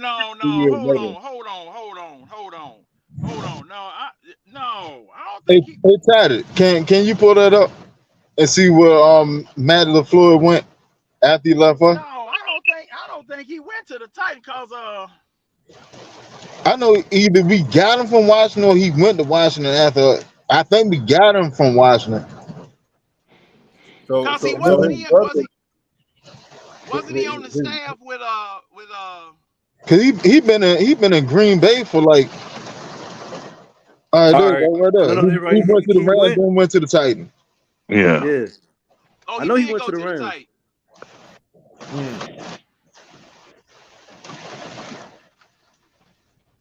yeah. What's No, he was 2018, definitely 2019? Okay, he went to the Titans. Okay, all Yeah, right. he went to I the didn't Rams for remember a that. season. Then he went to the Titans. Then he went to Green Bay. Okay, he didn't stay. Yeah, he didn't stay but 1 year. All right, cause I didn't remember that one. But my thing is that he should have stayed here. He should have never left here. You know.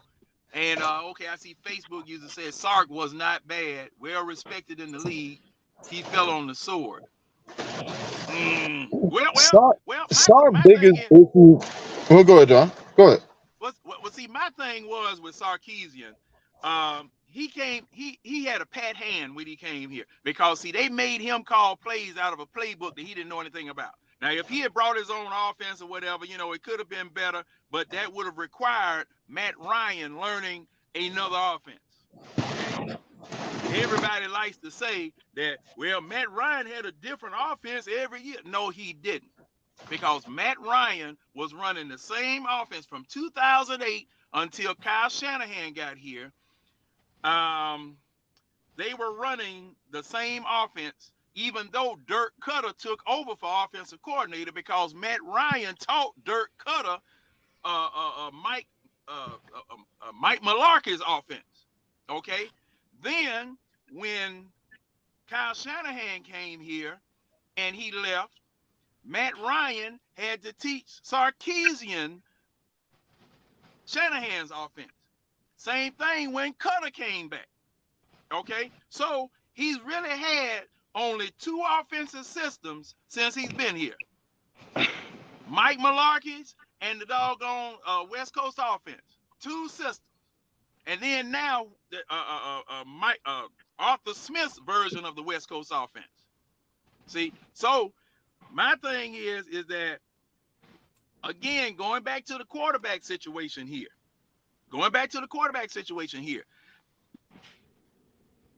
You do not have people who are unqualified training people in jobs that they don't know a damn thing about. I'm sorry. I can't excuse that. I can't excuse that. I can't mull over it. People keep talking about, well, if you've done this at this level, you ought to be able to do that. No, not with an NFL quarterback.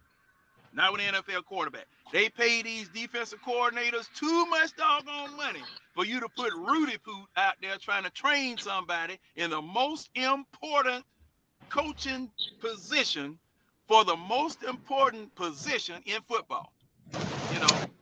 Now, Millie Mills said, I don't think a quarterback coach would have helped Marcus Mariota either. Bull, just trash. It may not have, but at this point, you can't blame Marcus Mariota totally for him falling down because he didn't get any coaching. He got an automatic excuse. I didn't get no coach. That'd be the first thing I would say. Shoot, if the boss came to me and asked me why I turned the forklift over, hey, man, they didn't train me on how to do that. They just told me to doggone move that pallet. Hey, John, I literally was about to say the same thing. Like, if you sit there and work as a package handler, how can you teach somebody to drive a forklift? Make it make sense. Yeah. You can't. Why? Because you know nothing about driving a forklift. Mm-hmm. All you know is tossing boxes. Yep. So how you gonna teach somebody to drive a forklift? That's easy. If you had the experience before you was doing that. No, sir. We're not talking about that. Let's even talk about that.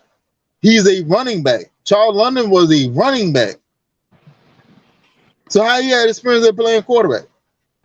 You sure Charles London never had no quarterback experience? Coaching Look and at the everything? bio. Charles London, first job as a quarterback coach with the Atlanta Falcons. He was a running back. All through college, I think he made it to the league. He was a running back. How the hell can a running back tell a quarterback how to play quarterback? They're like a receiver teaching a defensive tackle the swim move. How that gonna work? Out of the water. That's oil and water.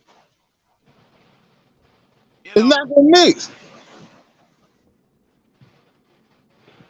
And see that, and that's my thing. That's my thing. And I've had to go. What is this title done posted up here? All right, I just looked it up. Yeah. He was an assistant coach for a long time now. Justin, he was a pro scout. Justin, what is it? What he did. Running back coach. Running back coach. Running back coach. Quarterback coach. Atlanta. Quarterback coach again. Atlanta. What are you before doing? He was a running back coach. What was he? He was a running back. Before he was a running back coach, what was he? Offensive assistant coach. Quality control. You know what quality control do? Hey, you're gonna pick out one thing and you're gonna pick out one. How you gonna skip over the first one, bro? Look at all of them. Offensive assistant, quality control coaches. They all say the same thing. Pro scout. Where do you see quarterback coach at? Except at the top. And what team is beside that? Atlanta Falcons. Come on, bro. So you think the Titans hired him because he was the ass of the QB coach?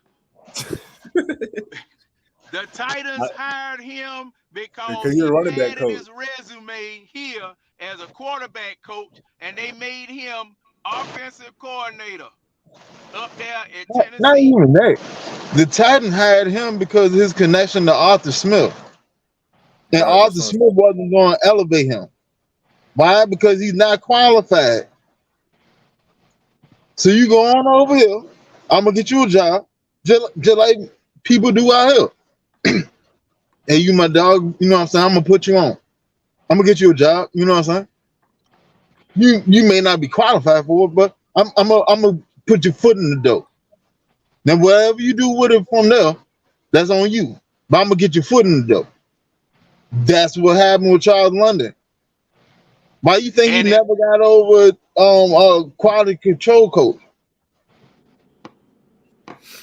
plus the You fact, really should have seen it. He got like 10 years of quality control coach, assistant head coach, or assistant offensive coach, whatever. and see, that's why Dave Ragone is on a redemption mission because of that mess that happened up there in Chicago. Dave Ragone, that's a they hired him to make sure they hired him just to make sure that hey man, we're gonna keep you in the league and we're gonna keep your name up and we're gonna keep you pumped up and everything. But I'm offensive coordinator. I'm gonna run the offense. I'm gonna give you offensive coordinator title and give you a job here, and we'll promote you and you'll do whatever. Yeah, I mean it's a good old boys club. Now it just so happens that it benefited a black man, Charles London. Okay, just so happened it benefited him. But Charles London was not qualified to do the job that his title entailed. He was not a quarterback coach. Sorry, he was not. Now, Now, Facebook users said, "Man, y'all think them coaches just roll up in April and start putting this stuff together?" No, we don't. No, we don't. We don't. I don't think that unless they I got don't think that hired in either. April.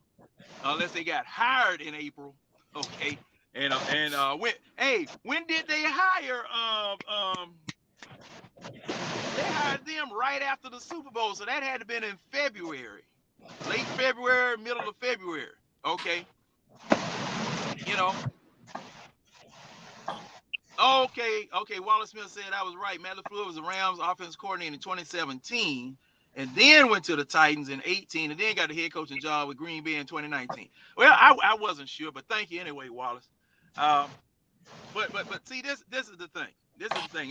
It keeps boiling down no matter what people bring up.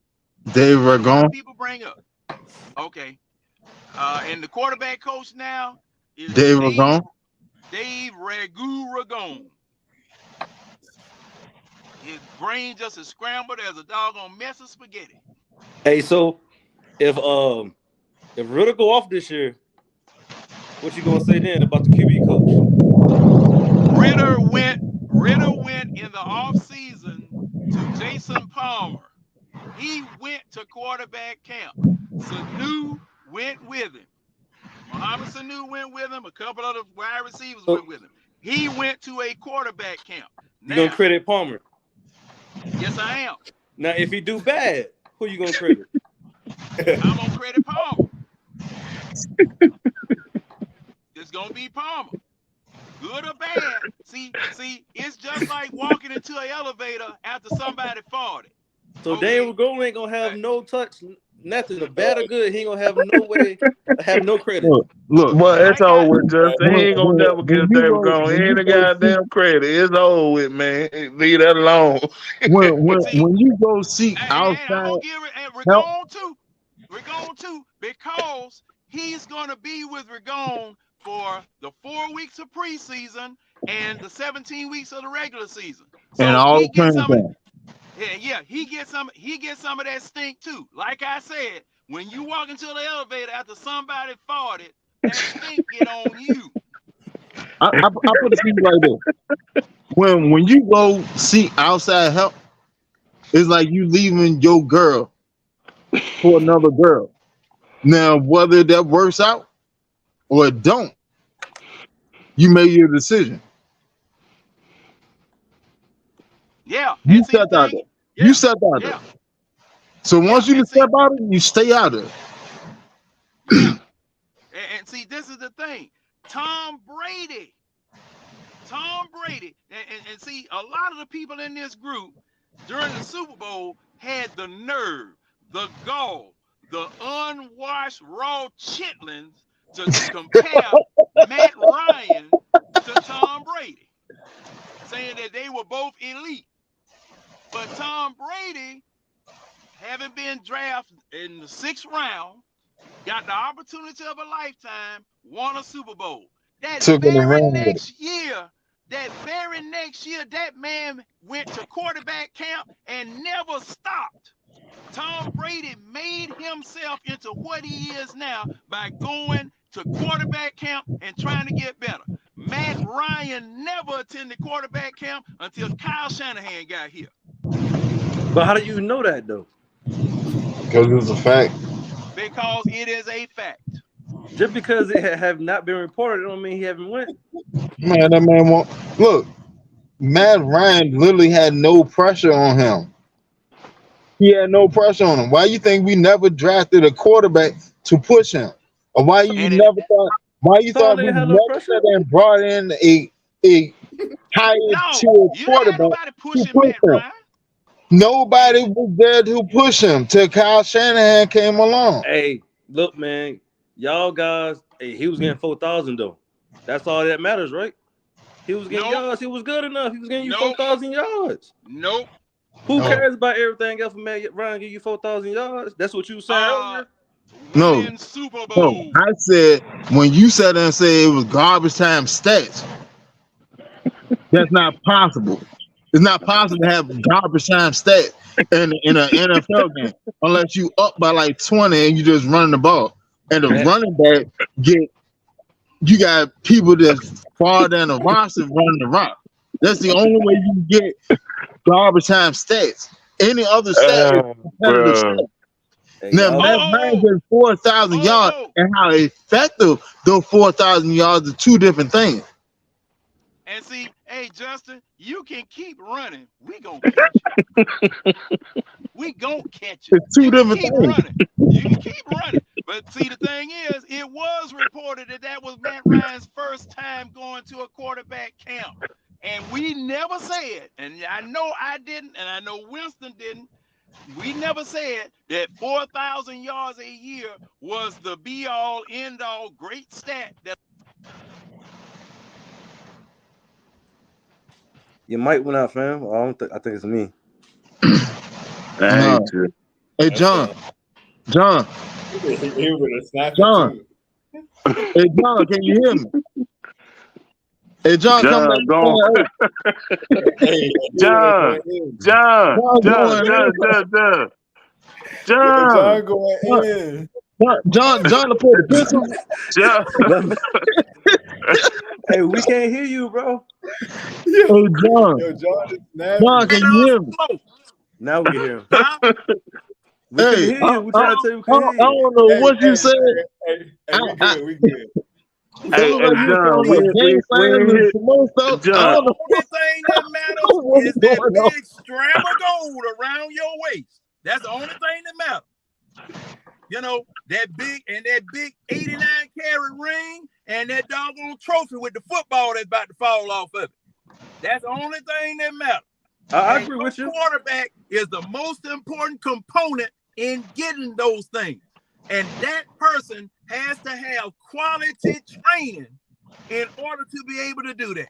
You can't have Rudy Poot out there, doggone, just, hey, man, you threw that show. I definitely agree. Coach.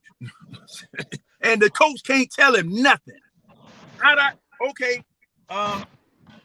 Why are you sitting up here staring at the man all the way across the dog? That was his issue throwing right there. all the defense to him because you sitting up here don't have sense enough to look the man off and then throw to the man where he's supposed to be. He ain't trust nobody. All he trusted was Julio.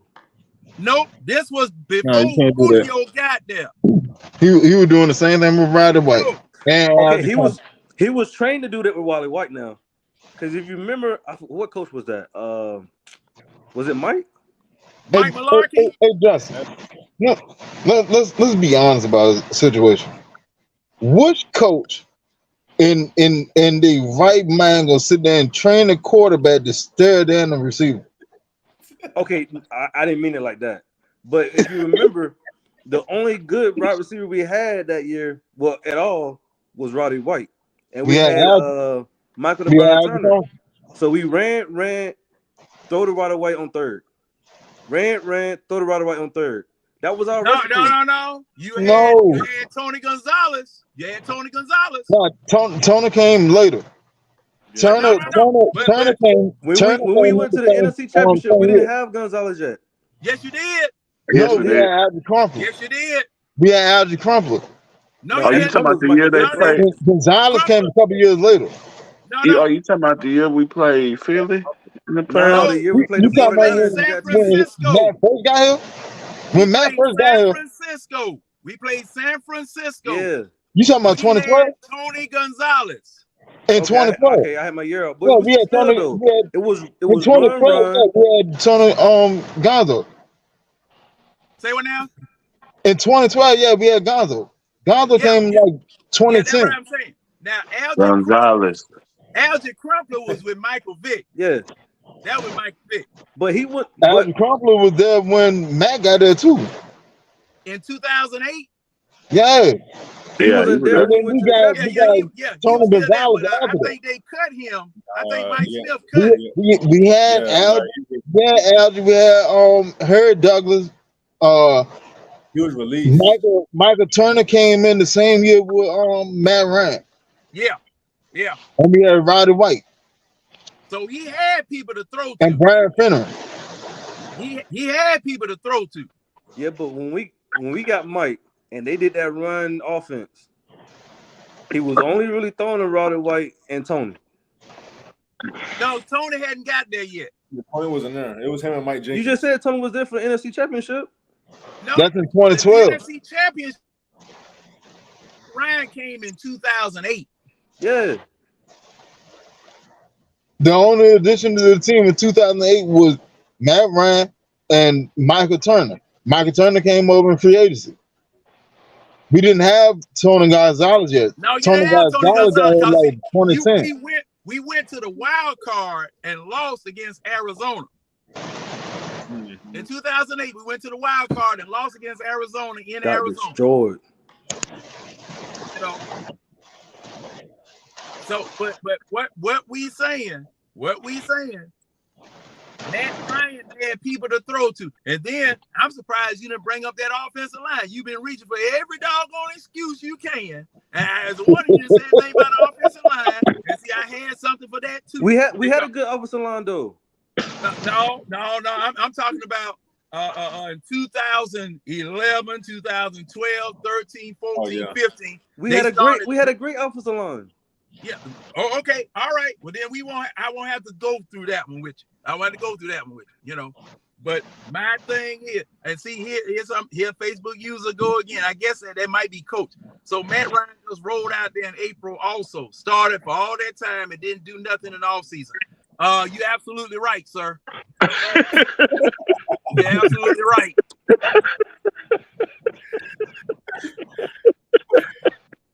Matt Ryan, man, they coddled Matt Ryan like a newborn baby.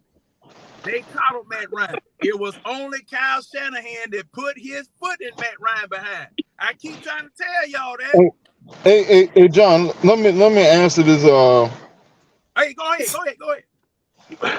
So it says Matt Ryan just rolled out there in April 2, started up for all them games that didn't do nothing in the offseason. He may have did conditioning or nothing. Man, or something.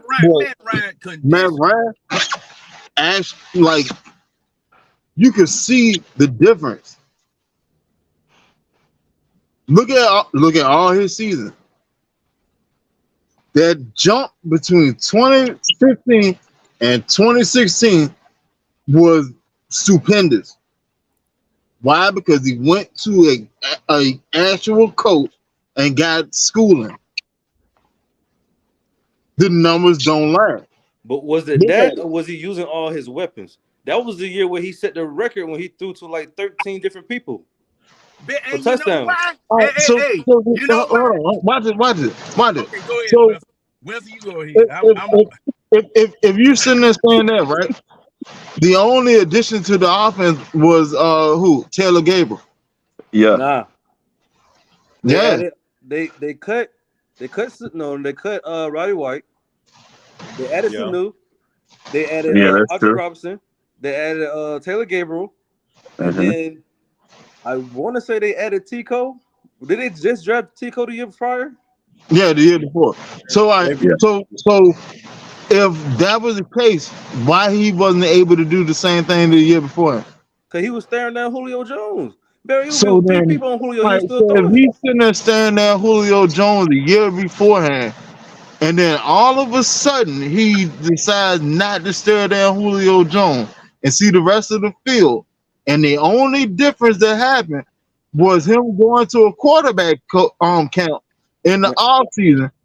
No, There's your denominator. We just told you all the differences. You just went back to the only. Come on, man. That wasn't the only difference. no, but to Boy, be fair, no, You but to literally, be fair, you literally just sat there and said the year before he was just staring down Julio Jones. And then And now to be all of a fair, sudden he's sitting there seeing 13, 12 other different people. And the only thing that changed was he went to a camp in between. that wasn't the only difference. No, Yes, it honestly, was. the biggest difference that year was us getting Alex Mack. That was the year before. The center was snapping off his butt, snapping over Matt Ryan's head. That offseason, we went and traded for Alex Mack. That was the biggest addition to Matt Ryan's career in that season. So, like, I we get can't that. look at I forgot we got Alex Mack. And Levisha. And Kyle Shanahan was a control freak, Chester. bro. Kyle Shanahan controlled every single thing on that offense. Bruh. Why do you keep asking me? I didn't think about the future. Now that you think- I was thinking about Why do you Tololo. keep asking me these questions? I'm gonna give you this because that offensive line was the only offensive line that played the whole season together. I give you that. I give you that. But there's no way in hell that a quarterback that, as Justin said, only stared down Julio, sit there and all of a sudden the following year find 12 other motherfuckers that sitting there playing. It makes a difference when you get a good line. Bro, go to sleep. Go to sleep. You tired, man. Bro, you don't remember Matt Ryan staring down Julio Jones? Matt Ryan was staring down Julio Jones before and after Kyle Shanahan was here. Thank you. So wait a minute. So then how do you find 12 other people Matt then? Ryan was staring down Roddy White too. It was Kyle Shanahan that told him stop staring at receivers. I agree with you. Okay, so okay. It was a combination of Matt Ryan going to quarterback camp, getting stronger, because Matt Ryan Find a way to bring in that quarterback coach. Say what now? Wait. Please. And honestly, I'm curious though. Like, what really is the argument we're having? Like, we all agree and was a significant part of Matt Ryan having the most success in his career. Kyle Shanahan is the quarterback coach to Brock Purdy. Hey, right down that screen. That's what I'm telling y'all right there. That's what he went to. My bad. I know. I mean, no, you're right. It was the footwork. It was the extra work with the QB work. But let's be real. It was his second year in a new scheme. He had a new center, probably the best center in football. It was. You know, Kyle Shanahan had got rid of Roddy White, so he wasn't being petty, trying to run plays for Roddy White just to rub it in the fan base's face. Like, I felt like there was a lot of moving pieces. It was Dan Quinn's second year. Like, it wasn't because Matt Ryan went to no damn QB camp. Thank you. Watch that was the first time Matt Ryan had it. Watch it. I'm gonna be the deciding factor out of all of this. I'm gonna let y'all go. I'm gonna be the deciding factor out of all this. James. Now hold on. What? Matt Ryan went to quarterback camp, and Tidy had it posted up there. Tidy had it up there. Okay? Tidy had it up there about what Matt Ryan was doing. That he had never done what Matt Ryan was doing in the offseason training that he had never done before. What? Hold on. Let him cook. Then I'll let y'all cook. Hold up. It was the same thing that Tom Brady did. Those are the same two people that helped Tom Brady become the Tom Brady he is now. Okay? They did the same thing. Okay? Now, in addition to that, when Matt Ryan gets back to the Falcons, you get turned over to Kyle Shanahan, and Matt LaFleur. I'm out of running the house because my phone better die. Keep going. Polished him and made him into what he was in 2016 and got that man an MVP. So it was both of those two things. It was both of those two things. And see, Alex Mack, the only thing that Alex Mack lent to the Falcons was that Alex Mack was able to call the line blocking calls for the line instead of Matt Ryan. Now, Alex Mack was a good center. Support for that with Siri. He was a good center. But Alex Mack took the burden of him, of Matt Ryan, calling the line blocking off of him. Now, Matt Ryan would call it sometimes, too, if he saw something, okay? But Alex Mack took over that particular part, all right? But do not, please, do not, they go that doggone speed. But do not discount the factor that going to a quarterback camp, getting expert training on how to get stronger, how to throw the ball better. Don't never discount that, because see, Tom Brady is a shining example of what you result in after being trained like that. You know, but John, but you don't think that every quarterback, everybody is going to a position specific coach off season? Like, to me, I think that's very common. Like, yes, they are. That is not breaking news. No. So you think they just go to the beach all day, bro? Hey, look here. It was breaking news for us because our quarterback didn't go. Our quarterback didn't go. It was Kyle Shanahan, man. It was Kyle Shanahan and his direction. It was Kyle Shanahan. Like I said, when he got back to the Falcons, yes, it was. But that off-season work that he did, that Matt Ryan did, helped him when he went back to Kyle Shanahan. Yes, sir. No, that quarterback camp helped him. Because, see, like I said, Matt Ryan had never gone. I find that hard to believe. Like, hey, what you think we were thinking? What you think we were thinking? Matt Ryan was not Marcus Mariota. Now, Marcus Mariota is not going to no football camp. Marcus Mariota, and that's why the Charles London hiring makes sense. You hired a running back coach to be the QB coach because you wanted Marcus Mariota to be a running back. That's what he was for us last season. So no. Oh, okay. It might have made sense for Marcus Mariota, but did it make any sense for Desmond Ridder? Absolutely not. And that's why he's not here. That's why he's not here anymore. Hey, and that's why I said at first. But I think it was politics. You had them both. You had both quarterbacks. You had both quarterbacks here. Marcus wasn't supposed to start after 4 games, man. That man was a bum. Everybody saw it. The whole world saw it. Well, your head coach named him starter. Our head coach, that man was on TV, so they kept that man there. That's what it was, bro. Marcus Mariota had the offense moving more efficiently than Ridder did in his 4 games. You can call him a bum as much as you want. The offense was clicking more efficiently with Mariota under the helm than because he was passing or running. Huh? Because he was passing or running. Both. It doesn't matter. Both. All right, it was both. Yeah, there was some bums. However, the quarterback get the job done, he got the job done. It don't matter how you do it. No, he did not. Quit.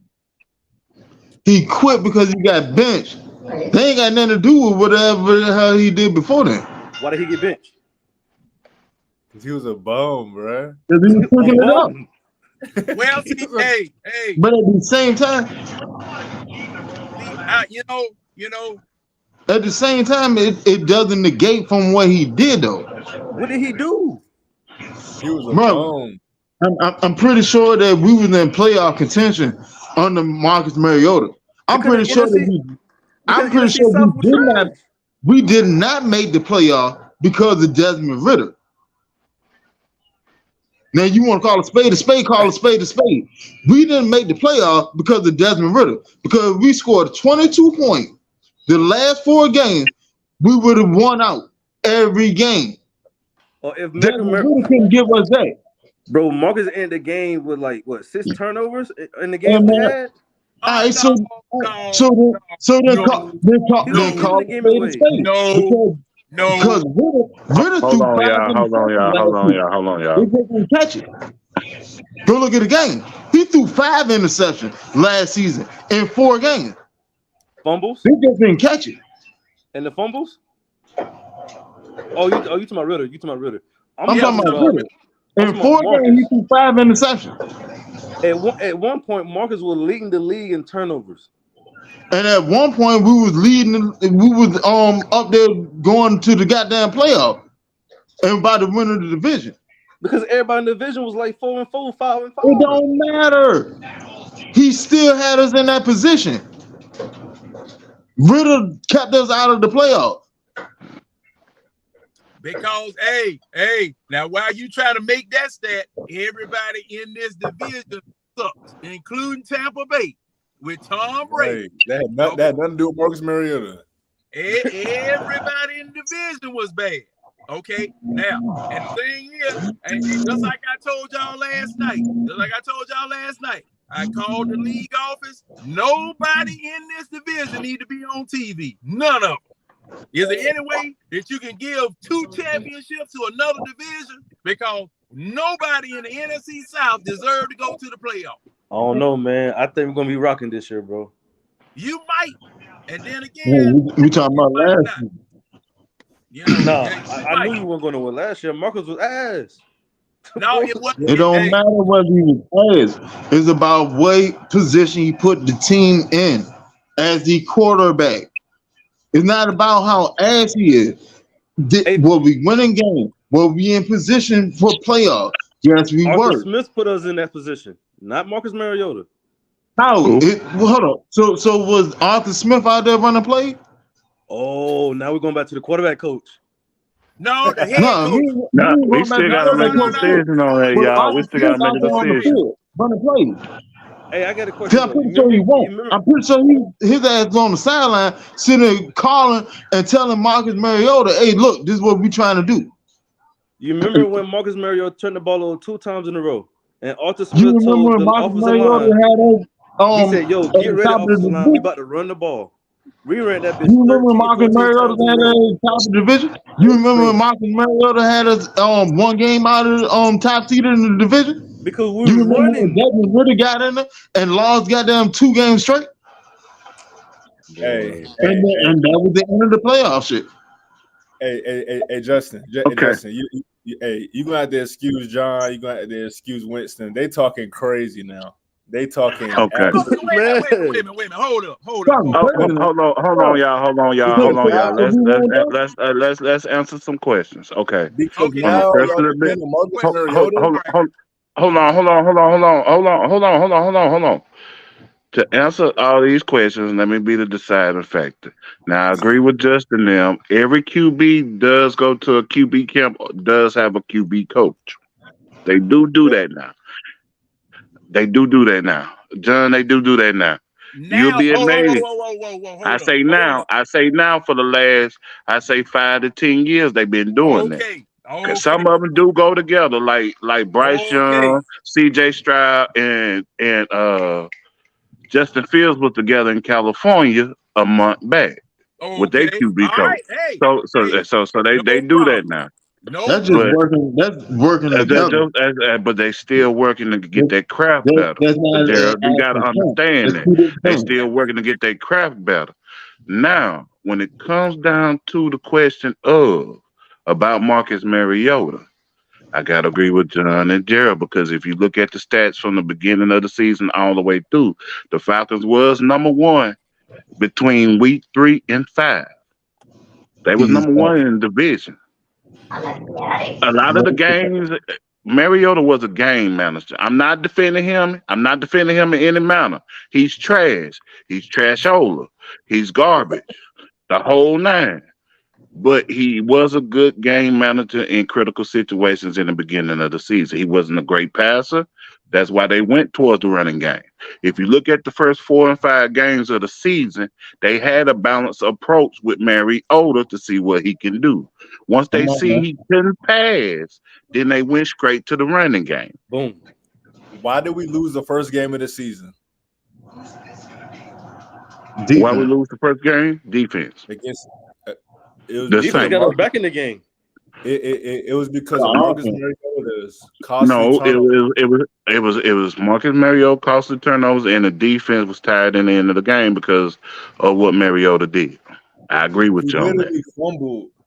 If I remember Yeah, correctly, yeah. Marcus Mariota fumbled trying to make a play. He fumbled trying to make a play. He did fumble, and he did cost the game trying to make a play. All He right. shouldn't. Pass the first down, go down. Hold You're up. absolutely right. You're That's absolutely right. the same thing I You're said right. with Kyle Pitts when he got his But knee blew he out. was trying to make a play. He's trying to make a play, and he fumbled the but he ball. did that the Just whole like season. the defensive I lineman. know, bro. Just Hey, like that defensive lineman later on in the year. read sitting that up there, comment. got the ball took, and the ball I'm just about to rolled out finish of his all your arm, thing. and he fumbled. Read that comment right there. I All said, right. I So agree with He cost us. what He cost us with this he comment, did cost right? us those games right there. I completely agree. But in other games, he was kind of I'm not clutch in the knocking second that. with his I What ain't legs. even I'm talking saying about the is Bengals this: game. even We with ain't, him we ain't losing even those we ain't even say the games Bengals and game. for him messing those games up for us, we were The still Bengals game was in out of whack anyway from the contention. beginning to the Why? end. Because of him. We should have Our never lost those 4 quarterback play games, bro. and That's the our point. run game. It If was we in sync. That's yeah, why we were hey, in contention. Quarterbacks are going to lose games. no man, good I mean, quarterbacks don't that's lose just games. what Yes, they do. Good yes, they quarterbacks quarterbacks do. do don't lose lose Not games. games, not the way Marcus Mariota did it. bro. No. I agree with Hold you on, in You that made a sense, but statement. good Hold up. quarterbacks does lose games The though. only player, You made the a only blanket player in the statement. NFL Made a that have blanket a win statement that and good loss record quarterbacks is don't a lose quarterback. games. That's not true. That You man was made a That's throwing not The them blanket. true. games only away, person bro. that in the NFL to have a win-loss record is a quarterback. Don't know defensive tackle have one. Don't know cornerback have one. Don't know receiver have one.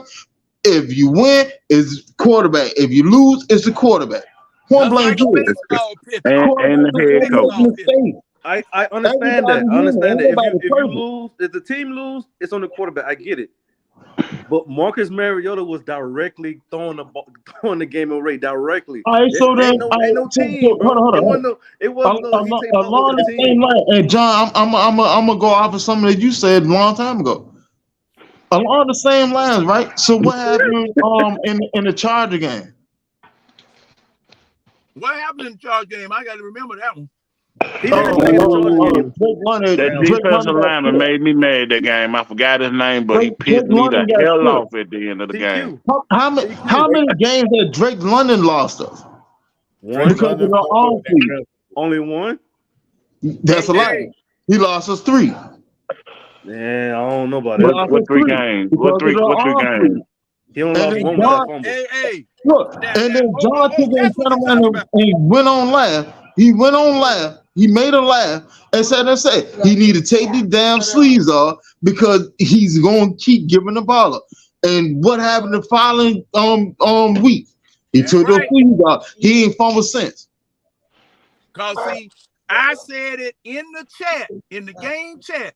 Take them damn sleeves off because them sleeves ain't doing nothing for you. He was just trying to look pretty with them doggone white slick sleeves on.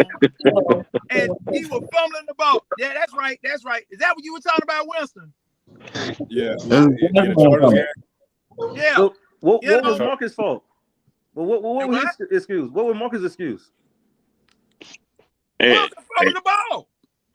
It really ain't no excuse for Marcus. Like I say, it really ain't no excuse for Marcus, and everything like that. It is just he was an alright manager. I'm gonna say I ain't gonna say great. I ain't gonna say good. I retract that.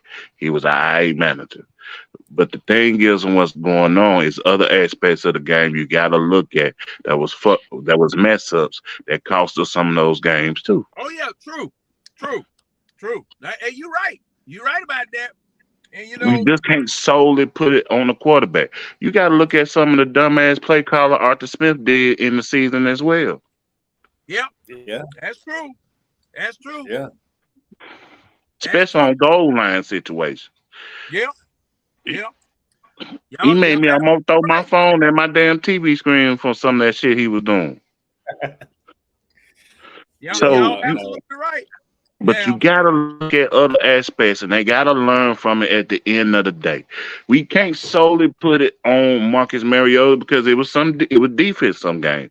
We be leading late in the game, defense give up a big play. Mm-hmm. But defense really got us in a lot of those games, except for the Bengals game. That's true too, but at the same time, at the critical points in some of those games, what happened? Defense stood up. No, and even though the defense stood up, the offense did not score enough points to win. Like Winston said, if we had scored 22 points,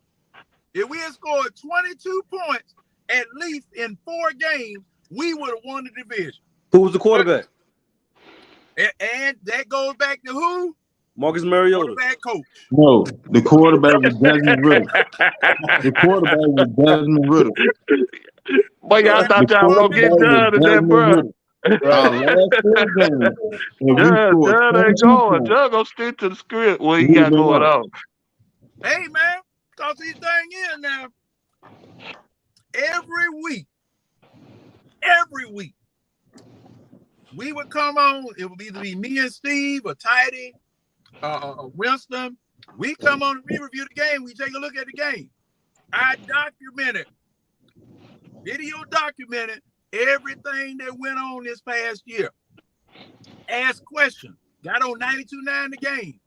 Hey, I'm asking State and that little rat he working with, Mike Bell. I'm asking him, hey man, why y'all got a quarterback coach that had never coached quarterbacks? Why are you asking that? You don't need to go. Hey man, I'm just asking the question. Y'all sitting up here trying to blame the quarterback totally for messing up, but you got somebody that hasn't played the position that can't tell the man what to do. And Terrence Mathis went on his podcast and he asked the same question. Okay, what is this man going to tell quarterbacks when time comes to review the game and see what was going on? And I said earlier in this conversation, you cannot hold Ritter or Marcus Mariota totally responsible for the quarterback portion of the loss of the game because you got to build an excuse. You didn't have nobody telling them what they were doing right. You didn't have nobody telling them what they were doing wrong. Nobody that they could respect because, see, the very first thing that come out of their mouth, it's just like a child. You ain't my daddy. You know, it's that first thing. Oh, you ain't played quarterback. How you telling me what I did wrong? And they had a legitimate gripe. They had a legitimate reason. So the things that Marcus Mariota did and the mistakes that Ritter made, okay, what did we do to correct them? Did we have somebody there that could tell them what they did wrong and show them how to do it right? And the answer, overwhelmingly, you didn't have nobody. I think they did, man. Because I remember sometime in the season, it got big at one point where Marcus wasn't even throwing Kyle Pitts the ball. And then they made a big deal out of it. He started throwing the ball.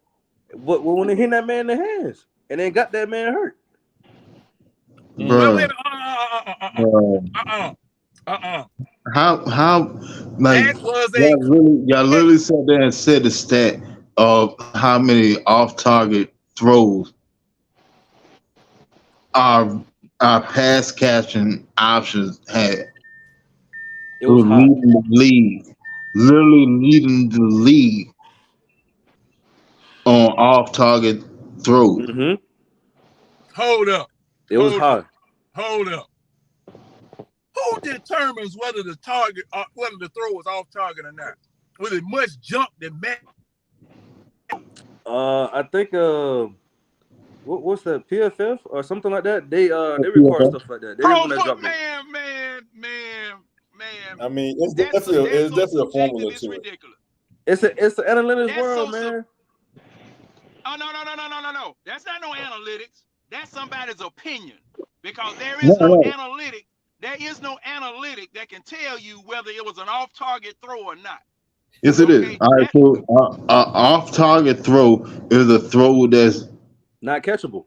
What 3 yards, Yeah, 3 it's like yards or more outside of a player's catch radius. That's an off-target throw. So, question. That's what PFF says. Yeah, pretty much. We had 2 receivers in the top 5. 3 yards. It's either 2 or 3 yards outside of a player catch radius. Because they do the numbers and they give you a player complete catch radius. And if it's outside of that, it's off target. And that got to be bad because Kyle Pitts is like what, 6'5", 6'6"? 6'6". And Drake London about what, 6'6" as well? But see, zoom that up a little bit tighter. I still say that that's too subjective because see, if the man is bending down, if the man is standing up, if the man is leaning, if the man is running behind, trying to catch it behind him, if he's trying to catch it in front of him, that catch radius changes depending upon the pass that was thrown. Okay? Hey, John, take a look at that right there. I can't. Hold on. Yeah, I gotta get up close on it too. Who the last player on the damn list? Mark Mary. I can't believe at 70%. It's not really defending him in a sense, bro. It's just giving some credit. I'm saying some little bit. Scroll down. Hey, scroll down. I want to see what this passing accuracy data table criteria is. Okay. All the advanced pass data. Okay, this is. Just read the first line. That'll do it for you. The passing accuracy tool has all the advanced stats you need to thoroughly evaluate which quarterback are putting their pass catchers in a position to succeed with quality throws. The data can be used to identify who is playing well, who is playing poorly, and who is the candidate for regression, both positive and negative. These data points can also help fantasy managers make decisions on which players to add, drop, or trade. In other words, matter of fact, here's an even better stat. For example, players on the New York Jets should greatly benefit from playing with Aaron Rodgers and his ability to deliver on-target throws, 76% in 2022, at a much higher rate than the assortment of quarterbacks they had under center last season, 67% average on-target rate. If the Jets have a similar number of pass attempts as last season, 627, that would equate to more than 50 additional catchable targets due to the projected increase in on-target rate. Okay, I read that. Now, that backs my point up about the quarterback coach, because see, what was Charles London going to teach Mariota or Ritter about making their passes on target? I got a pop quiz for y'all, man. I got a pop quiz for everybody. No. I got a pop quiz for you, John. I ain't taking no more quizzes. I'm through. What? No, because since y'all got all the answers from Mariota, and since y'all can remember all his good plays and bad plays, he's a bum, Rock. No, he definitely a bum. But what was his best throw of the season? I think there's one answer. Jameer Bird. Jameer Bird with the 75-yard touchdown. Yeah, that went to Jameer Bird right before the half. Jameer Bird, the 75-yard touchdown. That was his best throw of the season. That was That his was only the highlight of the season. And we all know his worst throw of the season. His worst pass attempt of the season. That grenade lob.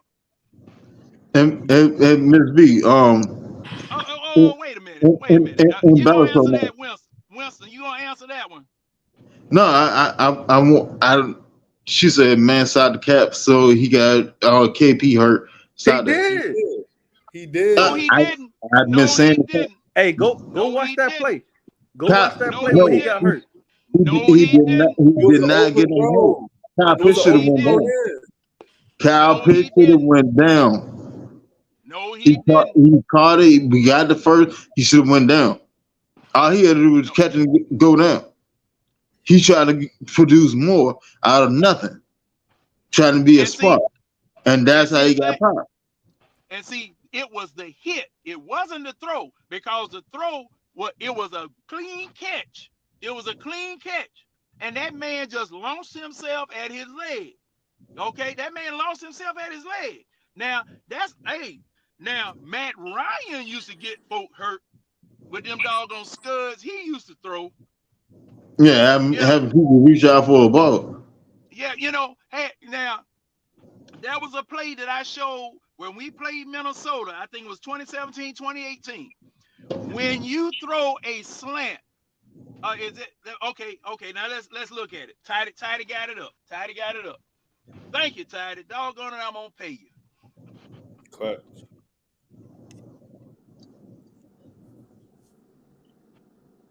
Right there in the numbers. Right there, literally in the numbers. Now Right. how did he get him hurt with this pass? Here's the catch. Go down. He tried to go upfield. Black. Now that man submarined him. That man submarined him.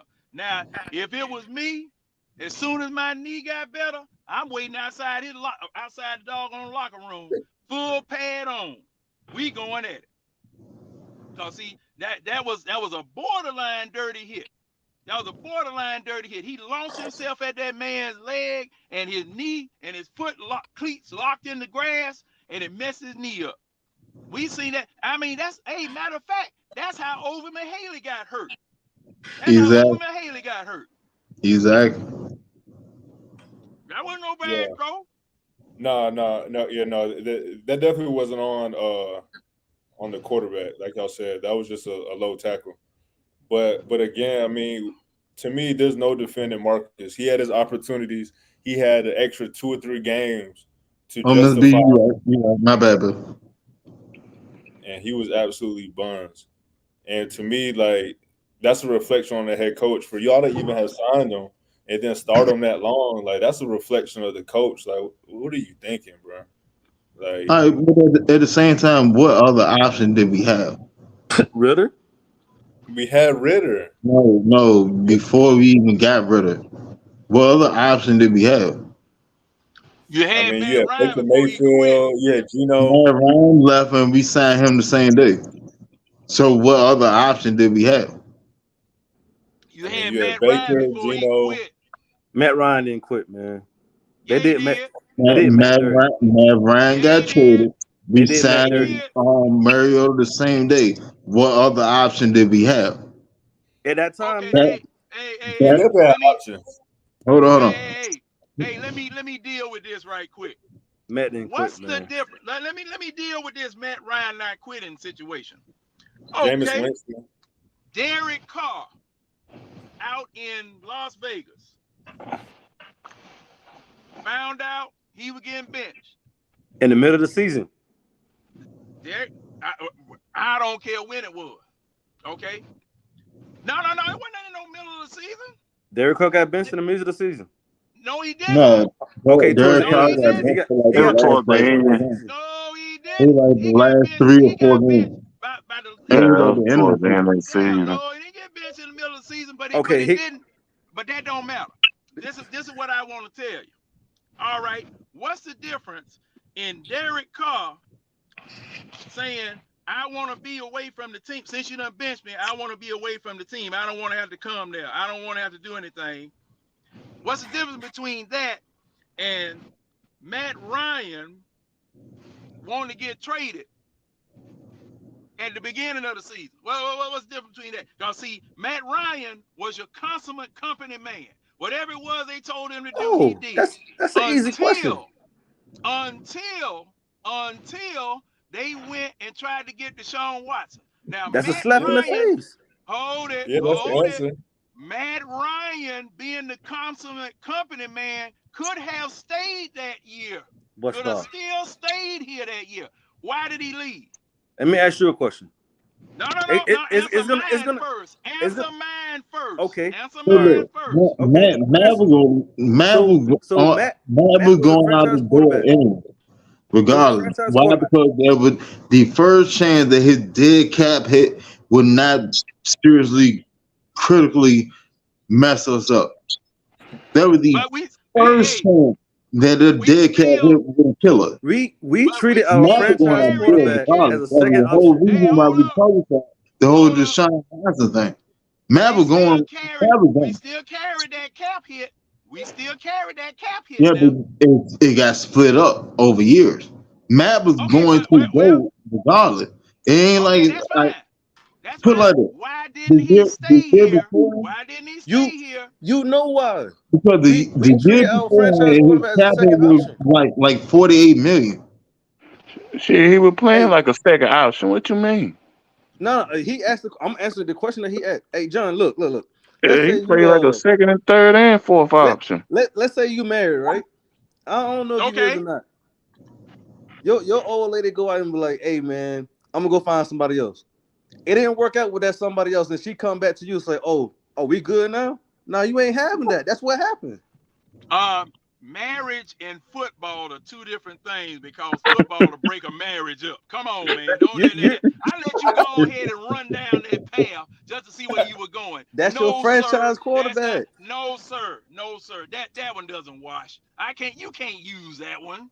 Look, you can't use that one. They went and chased that man, Deshaun Watson, bro. Hey, girlfriend, boyfriend, yeah, but marriage, no. Look, when the dead cap hit was palpable, he was gone. No, that's not what they got rid of him. Pull up Matt Ryan dead cat hit in 2021. It was the same numbers the year before. No, it was not. His cap hit was pull up Matt Ryan dead cap hit for his last two seasons. They only got rid of Matt Ryan because Matt Ryan said, "I do not want to play for the Falcons." After they treated him like a second option, no they sir. sent him away for a third. Winston, no sir. We carried the highest dead cap hit in league history. We really have a new regime coming in, and they are trying to clear money because the team needed. Look at that. Yeah, that shit was high, bro. Matt Ryan to Indianapolis left on whopping $40 million in dead money. What was his cap hit the year before that? It was like $48 million. It was almost $50 million. Cause wait a minute, we restructured Matt Ryan, didn't we? Yep. The year before that. Yeah, but see, it was like $48 million. Thing is that you still carried a record high cap hit, whether that man stayed or left. It wouldn't have mattered. It was going to be $40 million of a cap hit, enough to where we couldn't sign Oluokun, that linebacker, and had to let him go because we couldn't afford it. Okay? Now, the thing is that cap hit was going to kill us regardless of whether he stayed or whether he left. Damn, boy, I ain't even talk about Matt Ryan. What you say? Fine though. We're taking on Matt Ryan number. See, it's the same number. See? No. In 2022. See, that was 2021 right there. Because it was talking about a salary cap hit in 2022, going into 2022, if I'm not mistaken. You know, and see, the thing is, Okay, that's the same way. Matt Ryan and Julio, Dante Fowler, and whoever those other people were. Let me see. It was Ryan Julio, Dante Fowler, and Tyler Davidson. All of them combined to make a $62 million dead cap hit. Okay. Now, whether you traded Ryan or not, you were going to have to eat that dead money. All right. Now, instead of Ryan leaving, and you're going to eat that dead money, why didn't he stay here and play 22 out? Why didn't he stay here and play 22 out? I think it was mutual, to be honest with you. I really think it was Say what mutual. now? I think it was mutual. Because I think No, Matt Ryan got his panties in a wad because see what they said after they failed to get Deshaun Watson, the Falcons are going to try to make Matt Ryan feel welcome. But Matt Ryan wasn't having it. Okay? He wasn't having it. nobody would. No. See, thing is, you are part of the Falcons organization until they trade you. Now, Which they did. Hold up. Why is it okay for you to trade other positions the same way you did Matt Ryan and it not be the same as your starting quarterback? Why is it different? Because the QB is treated special. It's ego. My ego would be high. If I'm your franchise quarterback for about 18 years, I don't know exactly how many years. Mm-hmm. And you go and chase another man to be your franchise quarterback, you ain't finna make me feel welcome. You try to go get my replacement. Hey, your replacement should have been on the roster before they even did it. And that was their fault. You should have had a succession plan in place. Cause it's just like Brett Favre and Aaron Rodgers. Oh yeah. You know, I forgot about that. Aaron Rodgers and Love. Okay. But see, the thing is that you all still on the team. Y'all still on the team. Okay. Now, why you want somebody to find some place for you to go when you got a spot right here? Since we couldn't get this other man, because they try to replace him. Hold up. It's just like with everybody else. What do y'all say? Well, y'all got to remember it's a business. That's the first thing y'all say. If it's any other position, y'all say, well, they got to remember that it's a business first. But the quarterback position, it ain't no business then, right? They went after Deshaun Watson in the middle of his court case. Wait a minute. You didn't have no English for me right then, Justin. I didn't see. I saw that look on your face, and I said, "Man, I hope you don't have no stroke trying to think of something." but I mean, I'm just asking the question. Okay. That goes along the same line as trying to upgrade the quarterback position. People sit there and get so enamored with a player to the point where this is what it is. This is what it has to be. No. Yeah. It's a business. If I can do better, I'm gonna get better. And see, everybody, hey, Winston, everybody on the team, from the quarterback down to the Mr. Irrelevant on the team, got to understand that. And you got to do what it is that you need to do to make that money or to keep your job. Because you got journeyman quarterbacks that's going all over the doggone league. Fitzpatrick, how many teams Fitzpatrick done played for? He ain't no franchise quarterback. Don't do that. The man, he don't have no ego. He ain't no franchise quarterback. Fitzpatrick better than Desmond Ritter. I mean, right now, bro, Desmond played 4 games. He was a rookie, man. Hold on, bro. I said Fitzpatrick is better than Desmond Ritter. 4 games, 40 games, whatever. Okay. He better than Ritter. Okay. What rookie quarterback is better than Ryan Fitzpatrick? What, rookie or second year? I might not be one. Exactly. I mean, this man played 4 games, bro. So you saying that don't really, you're not saying much. Everybody know that. Look. Hold on. Let me put this to you. Justin, what's your If time in the 40? if What's your if time in the 40, Justin? Because, see, you've been running all damn day. No, he You've been just said hold on. Ryan Fitzpatrick is better than Desmond Ritter. That's not saying much. Let me put this to you like this. Yes, it is. Fact. He's Because stating a fact. Desmond Ritter is our starting quarterback. He You only can got still 4 try to, games under his belt. Let that man play. bro. You literally said you literally said that me saying that Fitzpatrick is better than Desmond Ritter is not saying much. But It's not. Desmond Ritter is our starting quarterback. So how did that look? What did they say for us? I don't think it looked bad at all. Desmond Ritter he got Bro, 4 you games telling under me. his belt, and he still got to put his foot down. You're literally killing yourself right now. Ryan Fitzpatrick is an established quarterback that's been quarterbacking for over 13 years. Saying that he is better than Desmond Ritter is not saying much. Yes, it is. Because of what you just said in the build-up. He has quarterbacked longer. He has more yardage, has more touchdowns. He has more stats than Desmond Ritter. So you can say by virtue of the stats that he has versus the stats that Ritter has, that he is a better quarterback. And we all know that, but what are you saying? Like, we know Ritter's not better than...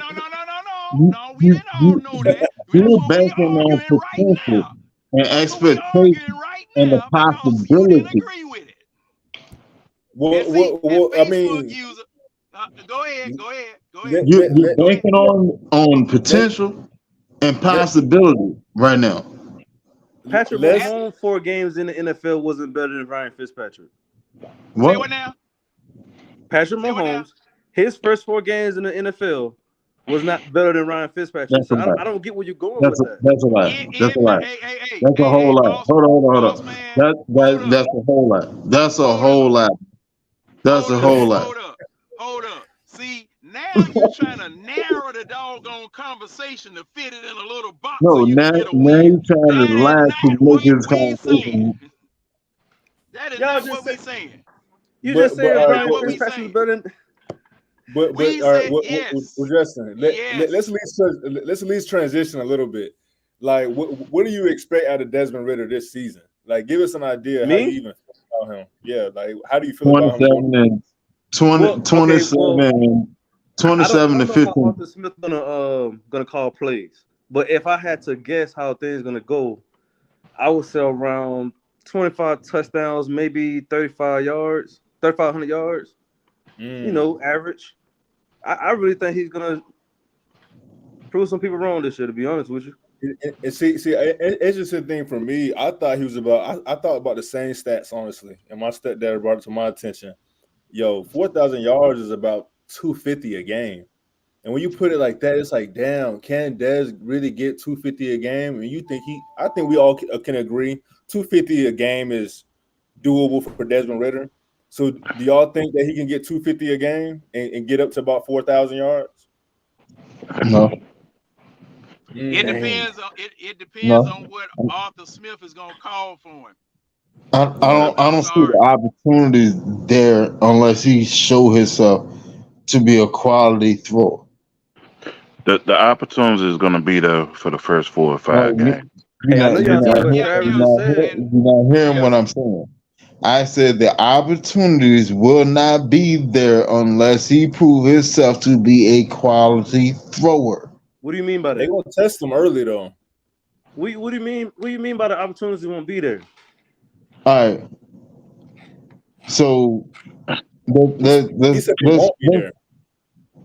backtrack to last season. Why? We knew Marcus Mariota was not a quality thrower. So what did we do? We ran the ball. Yeah, but we're gonna have a completely different team this year, a more talented team. It doesn't matter how much you goddamn change the team. If you do not have a quarterback that can distribute the fucking ball, you cannot do shit. That is incorrect. It's Well, really you that just proved my simple. point, but I'm gonna talk to you about that later. Yes, that is correct, man. You got look, man. Yeah, definitely a quarterback. Quarterbacking is getting the ball to the open receiver or to a receiver that can So catch. who Now, hey, huh? who was Go open ahead. last year when Desmond Ritter was throwing the ball? Well, he found Drake London. Okay, who else? He found Zacchaeus. To be honest, if you really go back and watch it, OZ was open a lot of time. He just And won't scan the he was field. hitting OZ. And matter Stop of it. fact, So why Stop OZ is it. not He on this was team not this hitting year? OZ like that. Stop it. matter of fact, Rest, I agree. Ritter's first deep pass was an underthrown ball. He was supposed to get the pass interference call because the man just ran slap into him and didn't even look for the ball because London was trying to come back for the ball. So This he year, had people open. This year, Ritter people has a good supporting cast, a great supporting cast, actually. If you compare that from this year to the first four that he had, the first 4 games that he had, man, this man gonna have a great year this year. Okay, A decent he year. possibly A may. decent year. You know, I'm not Look, predicting. look. I'm not predicting. Hold on, John, real quick. Oh, okay. All right. Let me ask y'all this. Did y'all really sit there and watch Ritter for a game? Or y'all watch a highlight? No. Did you actually literally sit there and watch the 4 game? Yeah, he was dialing people up. I mean, he's a rookie, bro. He played 4 games. Stop and hear me. If you really watch him 0-0 for 4 games. Okay. I did. He done some bullets. Right, so he throws some interceptions, boy. If you did, then you would see that Ritter threw 5 interceptions. That was dropped. Ritter threw who? He threw 5 interceptions. He threw 5 interceptions. And they was dropped. So now no. Yes, he did. He threw 4 touchdowns and 0 interceptions. Yeah, on the stat sheet, you're right.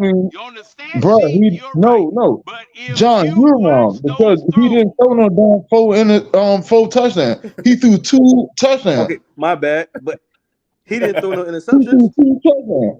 He didn't throw no interceptions. Listen what I'm saying. If they caught those interceptions, his stat line would have been 700 yards, 5 interceptions, and 2 touchdowns against backup. Now, will we still have this same fucking faith for this bum ass nigga coming into this season? Fam, he was throwing Is he worse? He was throwing to Drake London, and that's it. Right. Exactly. No, he wasn't. Yes, he was. He was throwing to Zacchaeus too now. Okay, Zacchaeus so no, good. He won't. Where is he at now? No, he wasn't. Where is Zacchaeus, bro? Who was that caught his second touchdown in that Tampa Bay game? Pruitt. Standing wide open in the end zone. Who was that? Michael Pruitt. No, that was OZ. The first touchdown was the OZ. The second was the Michael Pruitt. Okay. So and neither one of them is on the team for a reason. He was throwing to more than one person. Okay, where are they right now? Pruitt and whatever his name is, OZ. Where is his name right now? They gone. Why? OZ went to Philly. OZ is gone. I know OZ in Philly. Why they didn't get re-signed? Hey, and why y'all talking about Marcus Mariota? Where is he? Trash. Philly. Where is he? Philly. He back up. He back up. So hey, everybody in the chat that's sitting there saying that we can't talk about stats that don't exist. Thank you. Hold on. This is where you're wrong at. You can talk about stats that don't exist. Why? Because the law of probability is going to show you something different. Why? Because if that person does not change what they're doing and they keep doing the same thing, the law of probability is going to burn you. With that logic, Desmond Ridder threw It's just 25 common sense. touchdowns last year. All I mean, right, he look. was a rookie though. If, hold No, on. he didn't. Hold on. He didn't make it. Hold on. Travis. I'm gonna show you something better. That Look, dog He was a was rookie. just- He was a rookie with Charles London as his quarterback coach. look Y'all at just- Matt No receiver, Ryan. bro. No Kyle Pitts, no nothing. Come on. Look at Matt Ryan. What Matt Ryan do? Stare down Julio, right? How many interceptions he threw to get trying lot. to Julio? A lot. A And lot, that's right? documented on the stat sheet. So what the fuck you think going to happen with Ridder sitting there staring down London? Ridder not gonna do that. Ridder got Bijan Robinson. Oh my god. Oh my Ridder gonna god. have Kyle Pitts Well, back. you Okay, cannot do okay. He's gonna that, have Wait a man. Scotty minute. Miller. Wait a You minute. He gonna really have cannot Matt do Collins. that, man. Wait a minute. Wait a minute. Hold up. He's gonna have my boy from Now, New England that just came over. Justin, I don't think my doggone Camaro can get to 60 miles an hour faster than you. Because you are running something. You are running somebody. Because see, you just running all. Look here, man. Must be you are completely right. You just running. Don't matter tell you tonight, you are completely right. But y'all are see, comparing two different years and two different supporting casts that are not the same. If you're doing the same thing, the law of probability is going to tell you eventually you're going to get these same results. Yep. And see, that's when you go and play the game and see whether those odds are good or bad. Now, Hey, I'm gonna tell you so like this. Hold up, Justin. Hold up, Justin. And I'm gonna say this, and I'm gonna let you say what you got to say. But you know, I gotta slow you down because see, whenever I say something, it's because you done ran. I mean, every time you just run past me. Every time I start talking, but at any rate, I'm gonna say this. It's good to project what a person has done or what a person is going to do.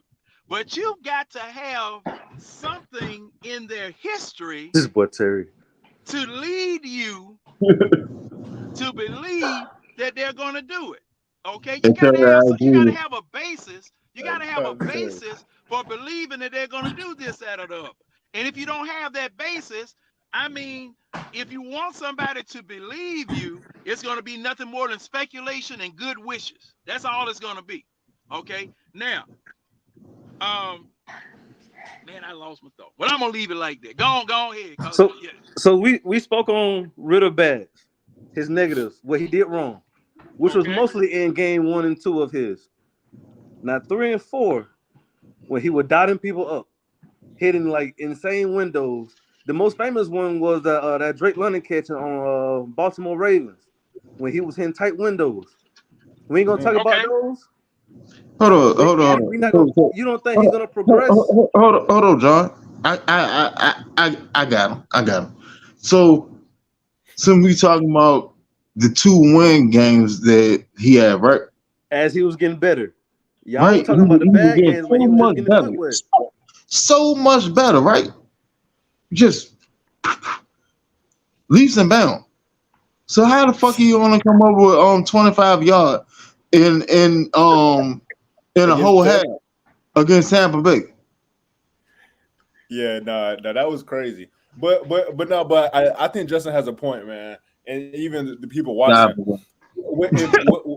What are some ways y'all would use Ridder's strengths to have the most success this season? Is it the screen passes? Is it the slants? Is it deep outs? Like, I'll even start with you, Justin. Like, what do you think we should do to, get the most out of Ridder? Hold on. What are Ridder's strengths? His strengths is he's going to be decisive with the football. I think we all know that. Like, yep. He's not going to be scared. I don't know that. I mean, he was a rookie playing with London, and he was still getting him more targets than Marcus Merritt. Marcus got him. So I feel like he's going to have that. Give me another strength. I mean, no. See what I'm asking before you ask that question. Before you ask that question, you said work around his strengths. Me personally, I don't know what Desmond Ritter's strengths are. I do. I mean, definitely his mobility. What are they? Okay, what are they? Like, I'm asking. What he are just they? told one. His mobile, he can move a lot better. He He can can throw definitely a move. lot better on the move. Move a lot better than what? He have good speed velocity with his Hold on. balls. Move a lot better than what? He can throw and run. He can throw accurately on the run. You said move a lot better. Move a lot better in comparison to what? Then okay, Or scratch who? out Marcus Mariota because I know that's what you're going to. But No, I'm just asking. he can move in the pocket. We're not used to a. I'm not saying the scramble. I'm not saying take off and run down the field. He can maneuver the pocket much better than we've been used to. Okay. You seen him move up, move around. Even after the Okay. first game he played, he said, "I have a bit more time in the pocket than I thought." The second game, he got better at it. Okay. Now, what's the next attribute you say he has? He got the arm strength to hit down the field in stride, which we haven't seen in years. He really don't. I don't know about that one. he don't. Like He don't. I don't know about that one. Now, Ray Man, Ellison like said he's he's decisive definitely with on that the line. football. We're the best range is somewhere within 35 to 40 yards. stop it. That man hit 60 yards, bro. No, hold on. I said his best range is between 35 and 40 yards. I didn't say how far he can throw the ball. I said his best range, 30 to 35 to 40 yards. That's where he's gonna be most accurate. Anything past that is a toss up. Rid of real strength is quick timing routes and play action. Not deep bomb down the field. No, that's not him. That's not him. Intermediate game and things of that nature. That's Ritter. Understand who you have as a quarterback. Ritter's not gonna sit there and sling the ball 60 yards down the field. That's He dead. can. It wouldn't be Yeah, set up for him to do And so. it would He look won't like be asked to, Mariota. but he can. yeah, no, he can. I mean, most quarterbacks I mean, can, yeah, Mariota can throw the ball 70 yards down the field. And so what? He can. No, What about? no, bro. Hey, bro, Hell. I promise you, Marcus Mariota can throw the ball 70-something yards down the field. I promise you that.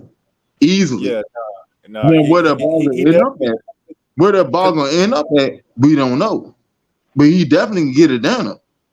Because you got to think, he was in the same class as Malik Willis, and Willis definitely had the bigger arm. So, he doesn't have the greatest arm. That's not his strength. But like you said, he can throw the ball downfield. I definitely think like his intelligence is one of his strengths, though. Like him being able to make reads at the line of scrimmage, know again where he wants to go with the ball is going to be like his biggest strength. Is Arthur going to trust it? I mean, I don't know. I guess we got to watch preseason to see how good he really is. But I feel like those are the things you have to lean on, going into the season. So, if wishes and buts were candy and nuts, we'd all have a Merry Christmas. Come on, now. We not gonna know until we see it. That's right.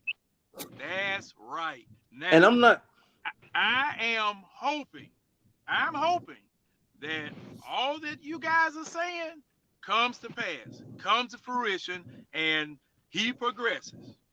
I hope all of that's correct. I'm in the man corner. He wearing the Falcon bird on his head. He in black, white, red, silver, and all the colors that we got. He in our colors. I'm hoping all of that stuff comes out to be true. However, I'm not the person after 60 some odd years of being on the planet, 57 years being a Falcons fan, seeing quarterbacks, coaches, regimes, stadiums come and go, putting faith in something that I have not seen any evidence in. That's not my bag no more. That's not my get you. bag no more. I'm waiting for production. I'm Look, waiting for production. And the the, only way that I'm going to put faith in that is that I see production. I see progression. I see the man doing what a quarterback is supposed to do. And see, the thing is, the crazy part about this is that I can't have that faith because I don't have faith in the coaching staff preparing this man with his intangibles that he's going to have to be faced with for preseason, training camp, and the regular season without having somebody there that knows what they're doing. Because like I said 3 hours ago in our discussion, I do not trust Arthur Smith and I do not trust Ragu. I don't trust him. let me answer her question. Tyler, you got to it before I can get to that question. Hold on. I want to answer her question real quick. All right, for the panel, Ms. B says, I have a question for the panel. What are y'all's expectations for Ritter based on his skills and strength and weaknesses? Did you guys see him as being a franchise quarterback or just a quarterback for now? Go ahead, John. Hey, Justin just asked that question. No, excuse me. My man here, Yeah. my other man So, here, he just asked that question. I meant to answer that question. Well, mainly because of the supporting cast he has right now, and because we haven't seen this supporting cast but twice since I've been alive. Only seen this supporting cast like this twice, and that's when we went to the Super Bowl last time. So because of this, the cast we have right now, I believe he will settle in as a franchise quarterback because of what he has around him. Well, guess what? He's a franchise quarterback right now. Not exactly, because he's a third. Why ain't it? Because he's a third round quarterback. They get around what? It don't matter where you were picked. Let me answer. It don't matter where you were picked. If you name the starter, you're the franchise quarterback. Not necessarily. Why not? I'm asking. Why you not? A journeyman quarterback can be the starter. A journeyman can be the franchise quarterback too. A bridge quarterback can be the starter. A bridge quarterback can be the franchise quarterback too. The franchise quarterback is someone that's going to represent you for a decade plus. How do you know until you have? Wait a minute. Okay, now that's what I'm saying. Like I think he was settled. Justin, I believe he was settled in as a franchise quarterback. Justin, where did that definition come from? That's just what it is. Come on. No. Where did you get that from?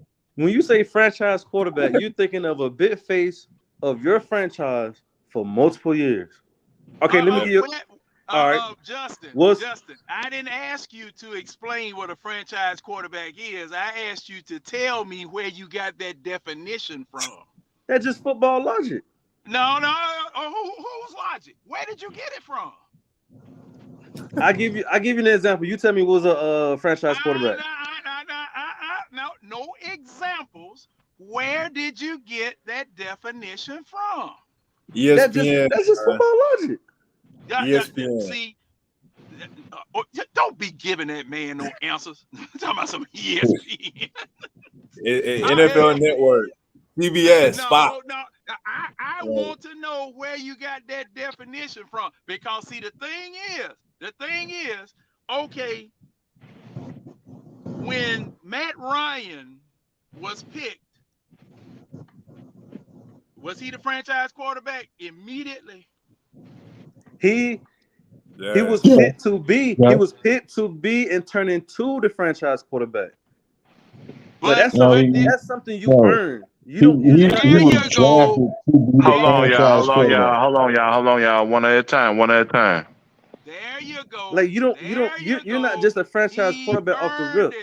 Yeah, you earn it with your play. No. That man was drafted to be the franchise quarterback. Look at what we just went through the season beforehand with Brian Leftwich and what the hell was the other boy named Pennington and all that shit. Evans, He Joey was Harris. Yeah. drafted to be the franchise quarterback. And Why? Because you're absolutely correct. we You're correct. needed to bring stability to the organization. And you're correct. He was drafted to be the franchise quarterback, but that doesn't necessarily mean you're the franchise quarterback until you perform. Because So, if he was be the franchise quarterback. okay, Baker Mayfield, is he a franchise quarterback? He was. he was. I mean, if memory served me correctly, I'm pretty sure Baker Mayfield took the Browns to their first playoff in what over 20-something years. Man, Nick Chubb took them Yeah. boys to the playoffs. I ain't trying to, man. Come on. Not that, man. Baker, look at Baker rookie year stat. Don't I'm do looking that. at him right now. Hey, Tyler, pull a Baker rookie year stat. Man, Okay, there's no debate. He was a franchise. So the question is though, The biggest thing is, and what a lot of people sitting there sleep on, Baker been hurt for the past two and a half seasons. But we gotta answer her question though. Yeah, we gotta answer a question. So, John, John, you say he a franchise quarterback now because he's drafted to the team, right? Yep, because they have named him. They have named him the starter.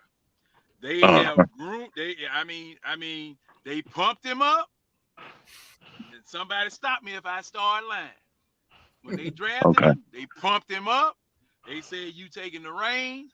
They said he wasn't ready. They said all that type of stuff. And they said when he got ready, they unleashed him. All right. Now, in the offseason, they grooming him. He's going to quarterback camp. They say they got faith in him. Everybody's pumping him up.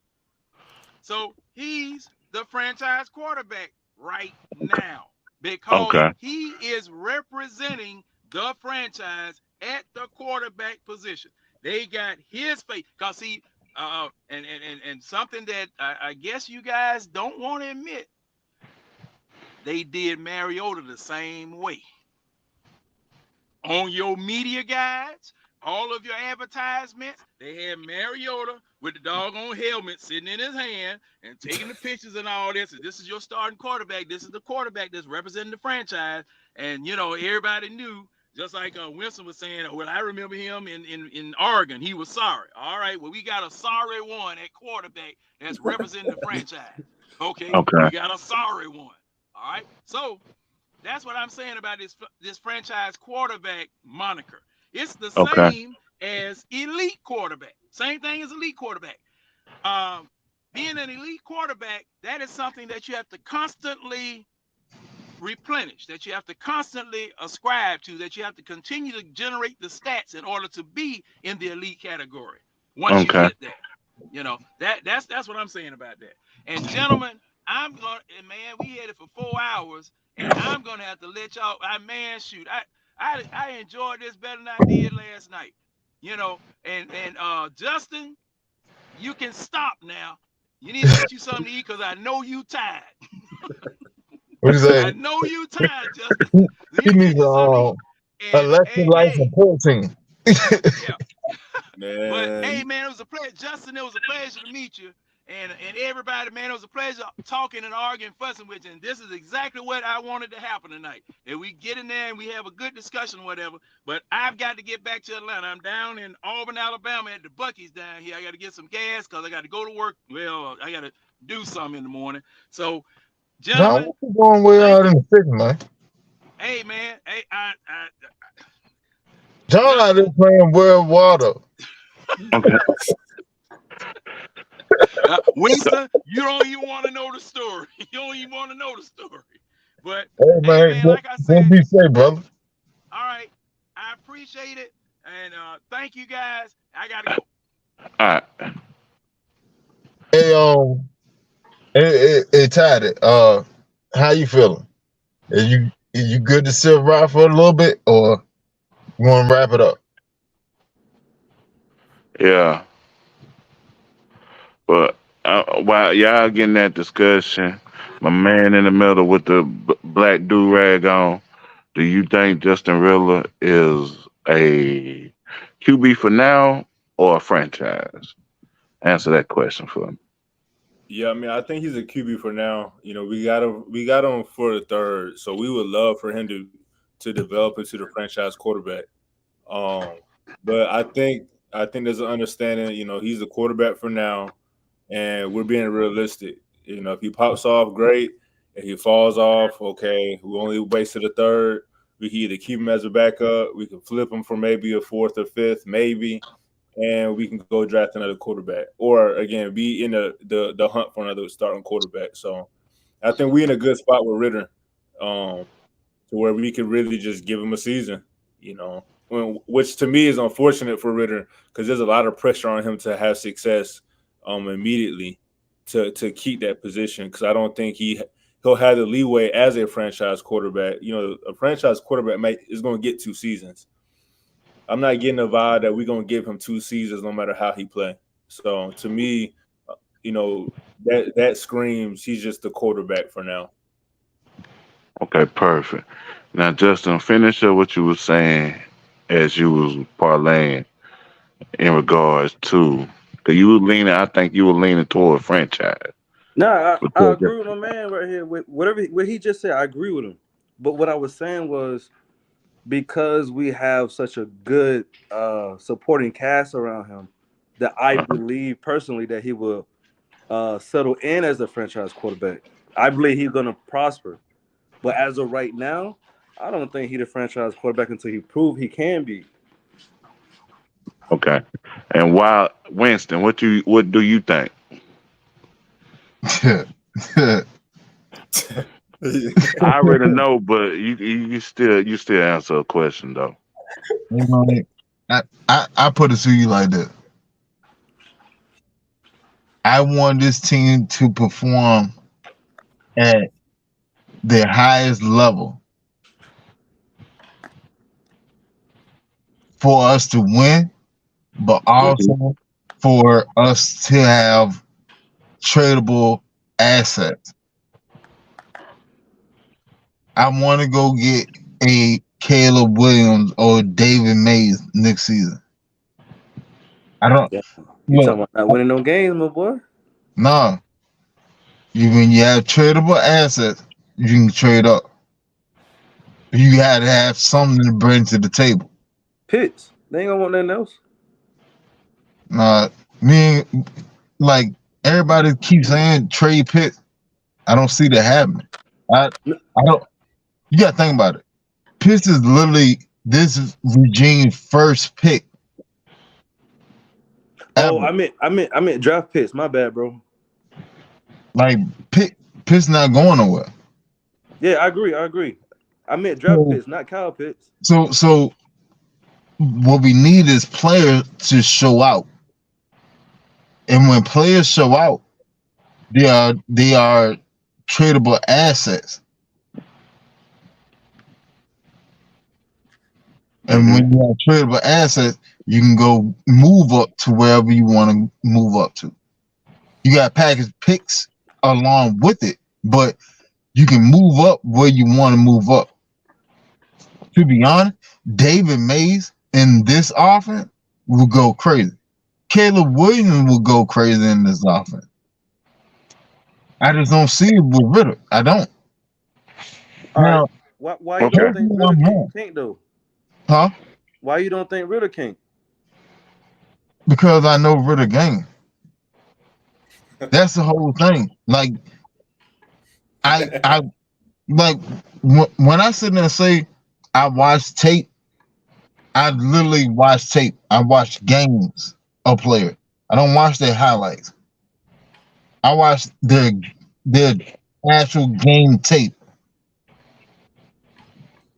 Ritter threw 28 interceptions in college, trying to be a gunslinger. That's what gunslingers do. Hold on. You threw 28 interceptions in college in a conference that's not even a Power 5 conference. You was a 4-year starter in a conference that's not a Power 5 conference. But how many games did he win? Bruh, that just even make my point more. He played in a non-Power 5 conference. You beat up on bums and still threw 28 interceptions. But let me ask you this. I want to say he had 87 touchdowns and 28 interceptions. But is this in a 4-year span though? For every touchdown you throw, huh? I was asking, was this in a 4-year span, Winston? Yeah. That's in a 4-year span. Think about it. Goddamn, Cincinnati didn't get on the map till they got a bunch of transfer students in. They didn't get on the map till Sauce Gardner got there. That's not true. Stop it. Stop it. Stop it. They did not get on the map till Sauce Gardner got there. To you, maybe. Cincinnati always has been like a little stable program, though. Cincinnati always been a good program. Yeah, Cincinnati always been like a all right program. Hey, look. You fan of the team, you fan of a player, I get it. But for you to sit there blatantly lie to these people on this live right now, they've been going on for 4 hours, and sitting and say Cincinnati always been a good program, use a damn lie. How's that? What do you mean? I'm just saying Bro, though, you gotta look at them for the last 5-10 years. I'm an Oregon fan. I understand that. I feel sorry for we you. be good. We be good, but we don't be great. It's the same thing with Cincinnati. Cincinnati don't even be good. Cincinnati got good till Sauce Gardner got there. We can say that about Desmond Ritter. And Tyreek Woolen. We can say they wasn't good until Desmond Ritter got there. They weren't good with Ritter there. That's what I'm saying. They didn't lose too many games, bro. Hey, Tyler, pull up Cincinnati ranking for Desmond Ritter 4 years. Desmond didn't lose too many games. His first 2 years, I don't think they was even ranked. He never lost a home game. I can tell you that. Oh, man. When you're playing against bums in your conference, you shouldn't lose a home game. That's every team in college. But Winston, I think the question is, look, it was third most wins by a quarterback in college football history at 44. And the Bearcats posted a perfect 26-0 mark at home with Riddler under. I get all that. What I said was, what was their ranking when he first got there? His first 2 years, what was their ranking? I don't even remember. I can't even tell you. I know you can't. I have to go back. I know you don't remember. Why? Because it was some shit. Nah, what about that time he took Georgia to overtime though? But how does that make Ritter look bad? If they were unranked before he got there, and then he made them a top 5 team, how does that make Ritter look bad? If they definitely played Georgia in the ball. Hold up. Yeah, let's be real. What top tier quarterback you know played 4 years in college? I would have to I'm not top of my head. Who? Top tier? Top tier quarterback. Who what top tier quarterback you know played 4 years in college? Didn't Tom play for? Tom played for. I mean, I don't think anyone knows. Tom played for. Hold on. Let me get this straight. You're trying to compare Desmond Ritter to Tom Brady. No. Right? But Winston, you have to be fair to the question. All the quarterbacks got to play 3 years. So do you either play in 3 years or you play in 4 years? Once you finish your 3, you go into the league. What But Only you won top said the 10 3. difference of quarterback? 1 year. What top tier quarterback played 4 years in college? The GOAT. What did Bryce So just do?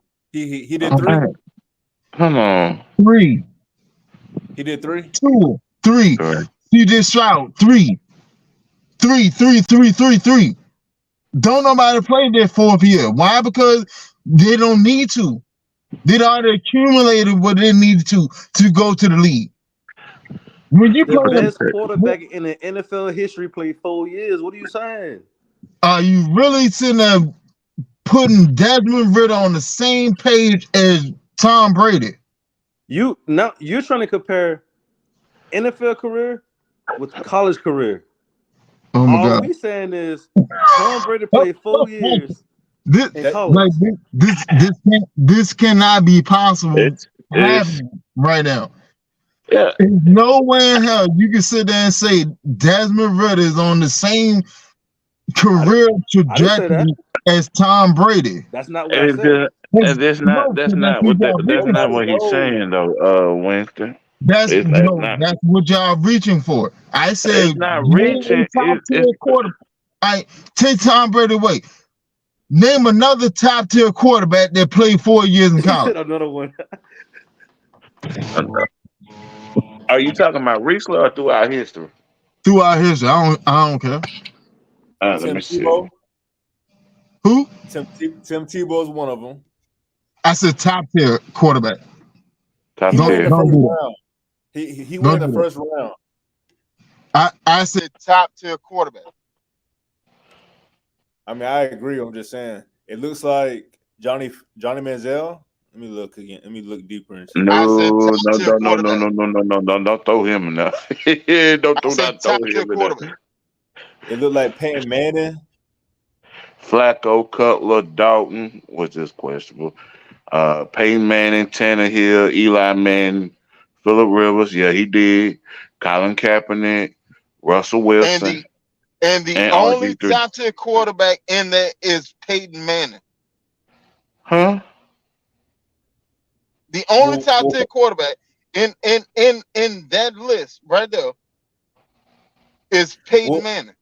Winston, I'm gonna tell you this: if Ritter can be as good as Cutler, we gonna be all right.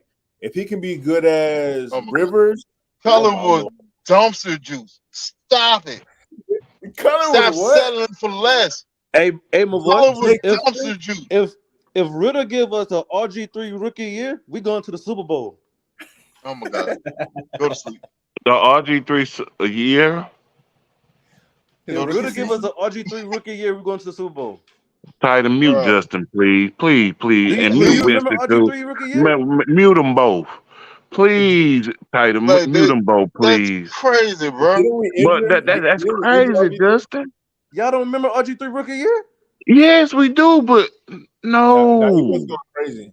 Him and Luck were He was going crazy. That man was He saying made the playoffs. He made the playoffs along with CPS. Running for his life, damn near every play too.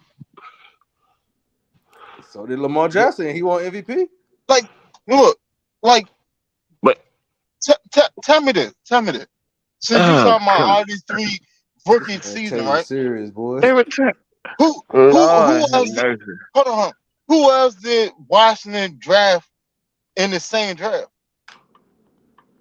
His coach was Kyle Shanahan, and answer that I question know again? he had the running back. I said, since you talking about all these 3 rookie season, who else did Washington draft in the same draft? Kirk Cousins, but he did not play. Didn't RG3 get hurt? Oh yeah, the Falcons did hurt his ass. Yeah, Sean Weatherspoon hurt him, and then he got hurt again in the playoff, right? Now who's still in the league? RG3 still had he still had a phenomenal. Who's still in the league? Kirk. Who's still in the league and who doing commentary? That's true too, but you gotta understand, Kirk Cousins ass. Since you made that comment, bro, Kirk Cousins played 4 years in college, when have you ever sat there and seen a franchise draft 2 quarterbacks in the same damn draft? Well, let me ask you this: if Ritter is Kirk Cousins, is that good enough? Is that a franchise quarterback? Hell No, nah. Kirk, Kirk Kirk, Cousins Kirk, is a Kirk, fucking bum. He can't Kirk perform when Cousins it's needed. robbed the league for the last 10 damn years. Hell nah, Come that's not a on, bro. good look. But I'm just Kirk saying, That like, Cousins man that will rob made the money. league, bro. to me, That like When man that's right. his ceiling. Like he's not some overly athletic player. He's just gonna have to make timely throws. He's gonna have to be smart with the football. Like to me, that's his ceiling. Like I don't see him being, he's just not some super athletic player, and I feel like that's what's dominating the league right now. These athletic quarterbacks that can throw the ball, run the ball, and they can make these improv type of throws. all right, so if Kirk Cousins is Ritter's ceiling, what is his floor? Ooh, that's tough, Miss B. I read your comment. That's tough. That's real tough. What's Um, that? read that. Ooh, that's Yeah, tough. That's I'll take that. I'll I take would that. Wait, I wait, I wait. would can't Hey, take hey, that. ask I that I would can't question take again. that. I can't take that. I would I not really take can't. that at all. I can't Kirk take that Cousins at gonna all. give A you third yards in the rounder? regular season, but when it's time But no, I'm time just for him to show up, he's not going to show up. yeah, and that just I just can't take that because if you look at that and you look at the past history in critical moments, Falcons always messed up some type of way, and you get tired of that, so you just can't keep on having that. That's gonna be like a curse at some point to me. Uh, like that's true, complete truth. Yeah, I mean, and as far as this, But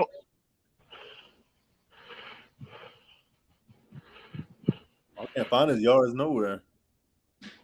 It's yours in it's average though. It just when Oh, it gets to when it gets to critical moments and everything like that with Kirk Cousins, it's always messing up. But It when it when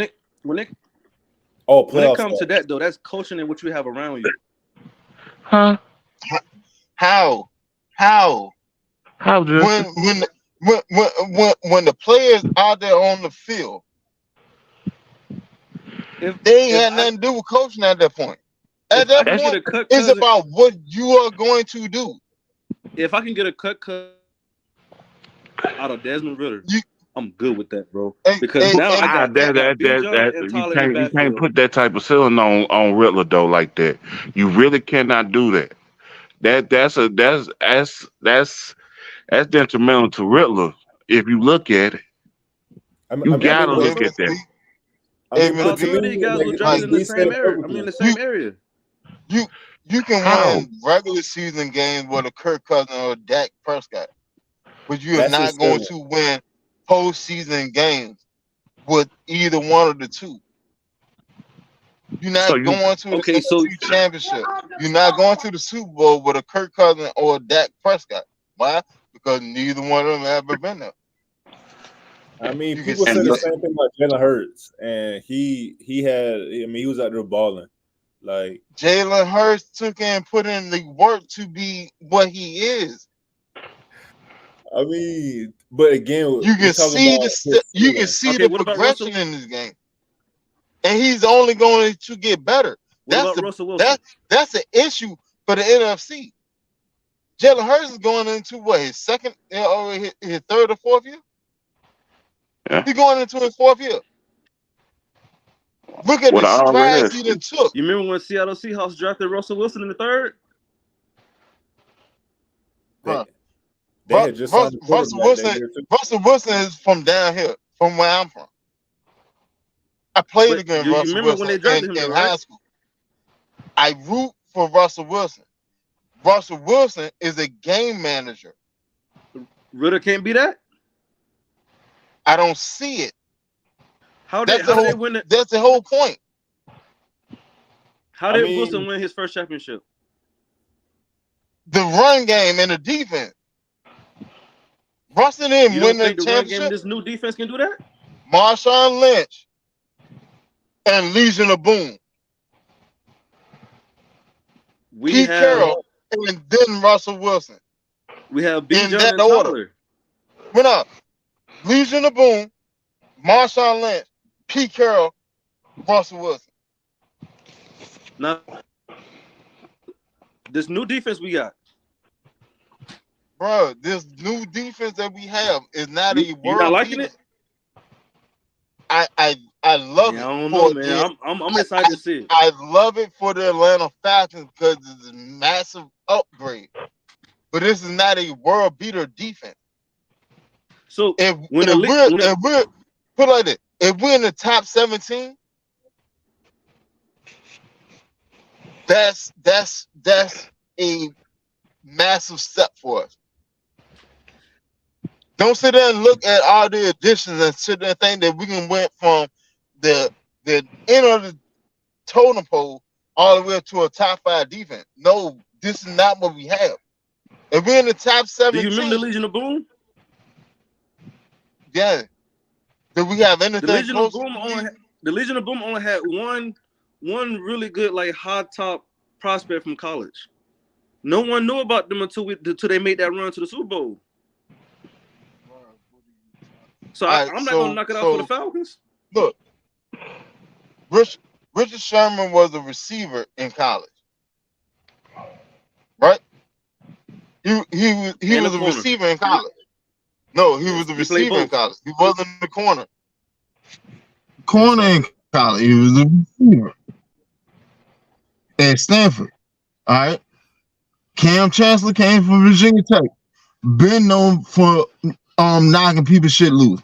Earl Thomas from Texas, known for picking the ball and lighting you up. And then the only question mark was Brandon Branham, and he showed up. There were 3 question marks. No, it wasn't. There was no question mark against that secondary.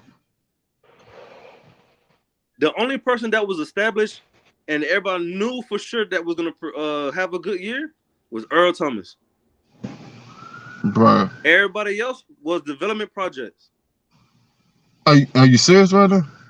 Yeah, and they just progressed and have a dominant. They progressed. You're sitting there saying that didn't nobody know about Cam Chancellor? We knew about him in college, but you're not gonna tell me you knew he was gonna come over and be who he was. He's a Hall of Famer. That was supposed to be in like the next coming of Sean Taylor. And you sitting there saying that there was a question mark on him.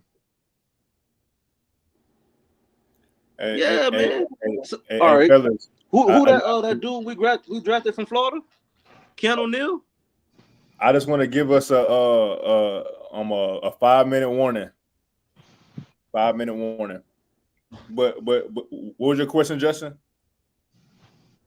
I was telling him like Keanu Neal came in with the same height. Just because you come in with height, it don't guarantee you gonna be great.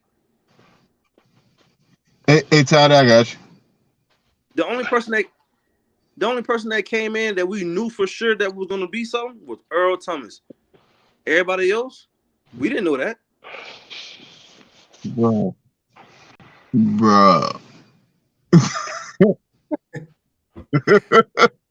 But all right, so just to wrap it up, I guess we can just go around and I want to give everyone an opportunity to truly answer Miss B's question so we can get up out of here. Do y'all think Ridder is our franchise quarterback or just a quarterback? My answer, it remains. He is just a guy, but he has, like Justin said, he has the tools to potentially be the franchise quarterback. Justin, what you think? Oh, I agree with you. I think he's the quarterback for now that can be the franchise. And ain't no science to it. Like he ain't no franchise right now. I think he got to prove it, but I think he can be it. And now, Winston, you don't see it at all. Like you think based off of the film you've seen, looking at his college tape, thinking about his role in this offense with the tools, you don't think he has the potential to be the franchise quarterback?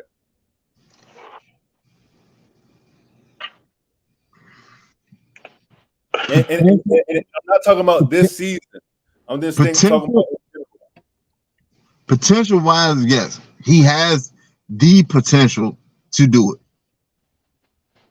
Whether he will do it, see, like what a lot of people is misconstruing. This team is gearing up to be in a win now mode. Look at the moves that we made this offseason. A lot of these players only have 2 or 3 year contracts. We're entering win now mode. I don't see Ritter being a quarterback to get us over the hump. He's serviceable for the season. Now, if he show up, I'll be more than happy. Why? Because that's less money we got to spend. Because we still have him on contract for 2 more seasons at low money. So we can spend money to tweak the team even more to get us over the hump. If he shows up this season. That would be perfect if that could happen. Exactly. But it's up to him. He has to show up. He got to put in the work. He got to go to camp and perfect his craft. And I to be honest, from what I saw in those 4 games last season and what I've seen out of his college career, I hope that he showed me different. I hope that he proved me wrong. Right. Yeah. I thought we all feel that way so far. But so what you think, James? It sounds like we got 2 potentials. Well, really 3 potentials. So how you leaning, James? The potential is there. It's just on him to get it done. That's just simple, because for the simple fact it is, he put that, like I told John earlier, he put that pressure on himself when he said he's not leaving until you get a Super Bowl. So with that being said, you got to live up to that hype. So that hype can be too much for you, or it could be just right for you. And the main thing is, at the end of the day, with him, within those 4 games, I'm going to say this, Wilder was right. You just can't base it off stats. You got to look at the gameplay. And the gameplay was not promising. It was not promising at all. So, but overall, you got a whole off season to get your crap together for the season.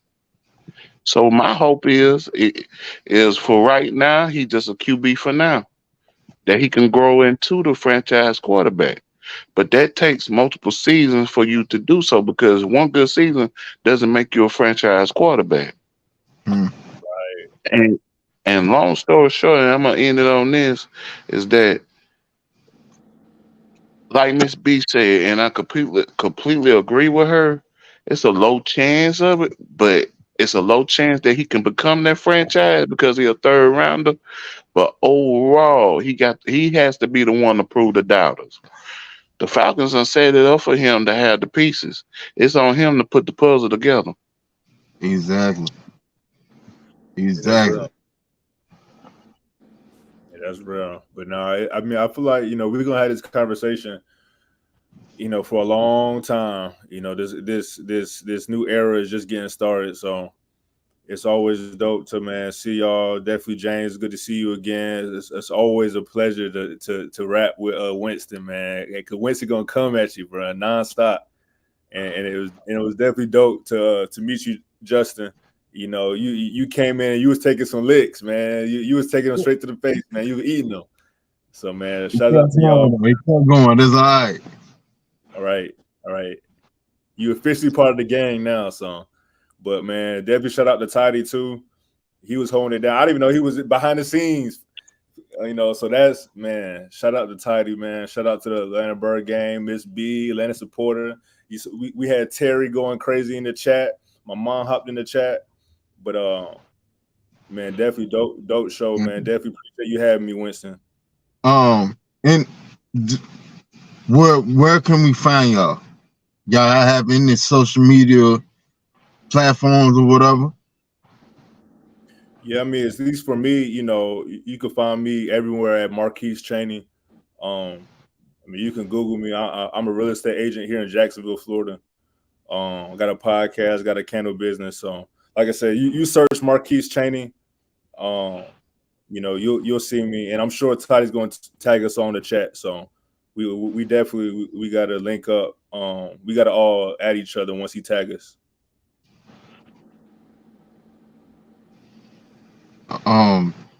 Shit.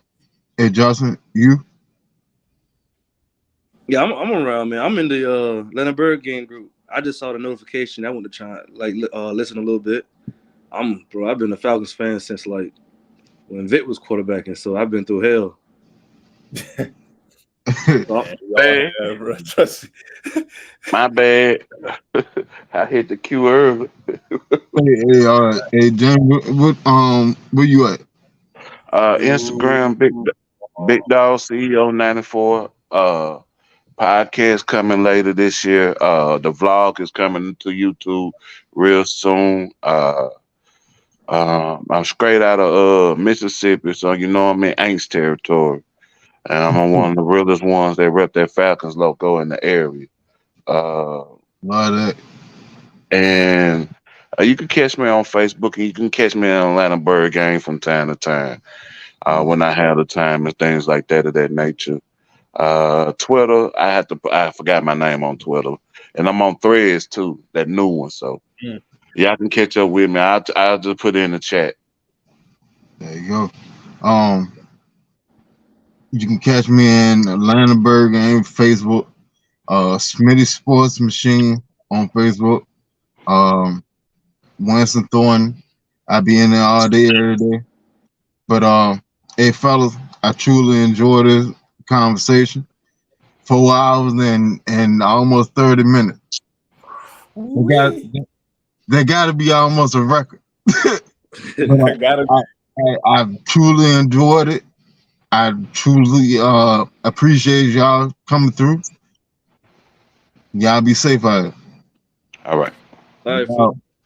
Peace. And thank you, Taddy. Hold on. Thank you, Taddy, for putting this together and allowing us to do this on your platform. Man, what? That's like, hey, if don't anybody know, Taddy is literally the magic man behind the scene. And what he put together for us to be able to do things like this is amazing. It's a great brother, man. And I thank you, truthfully. But to everybody in the chat, thank y'all for coming through. Everybody on the panel, I appreciate all y'all. Y'all be safe. We out. Wow.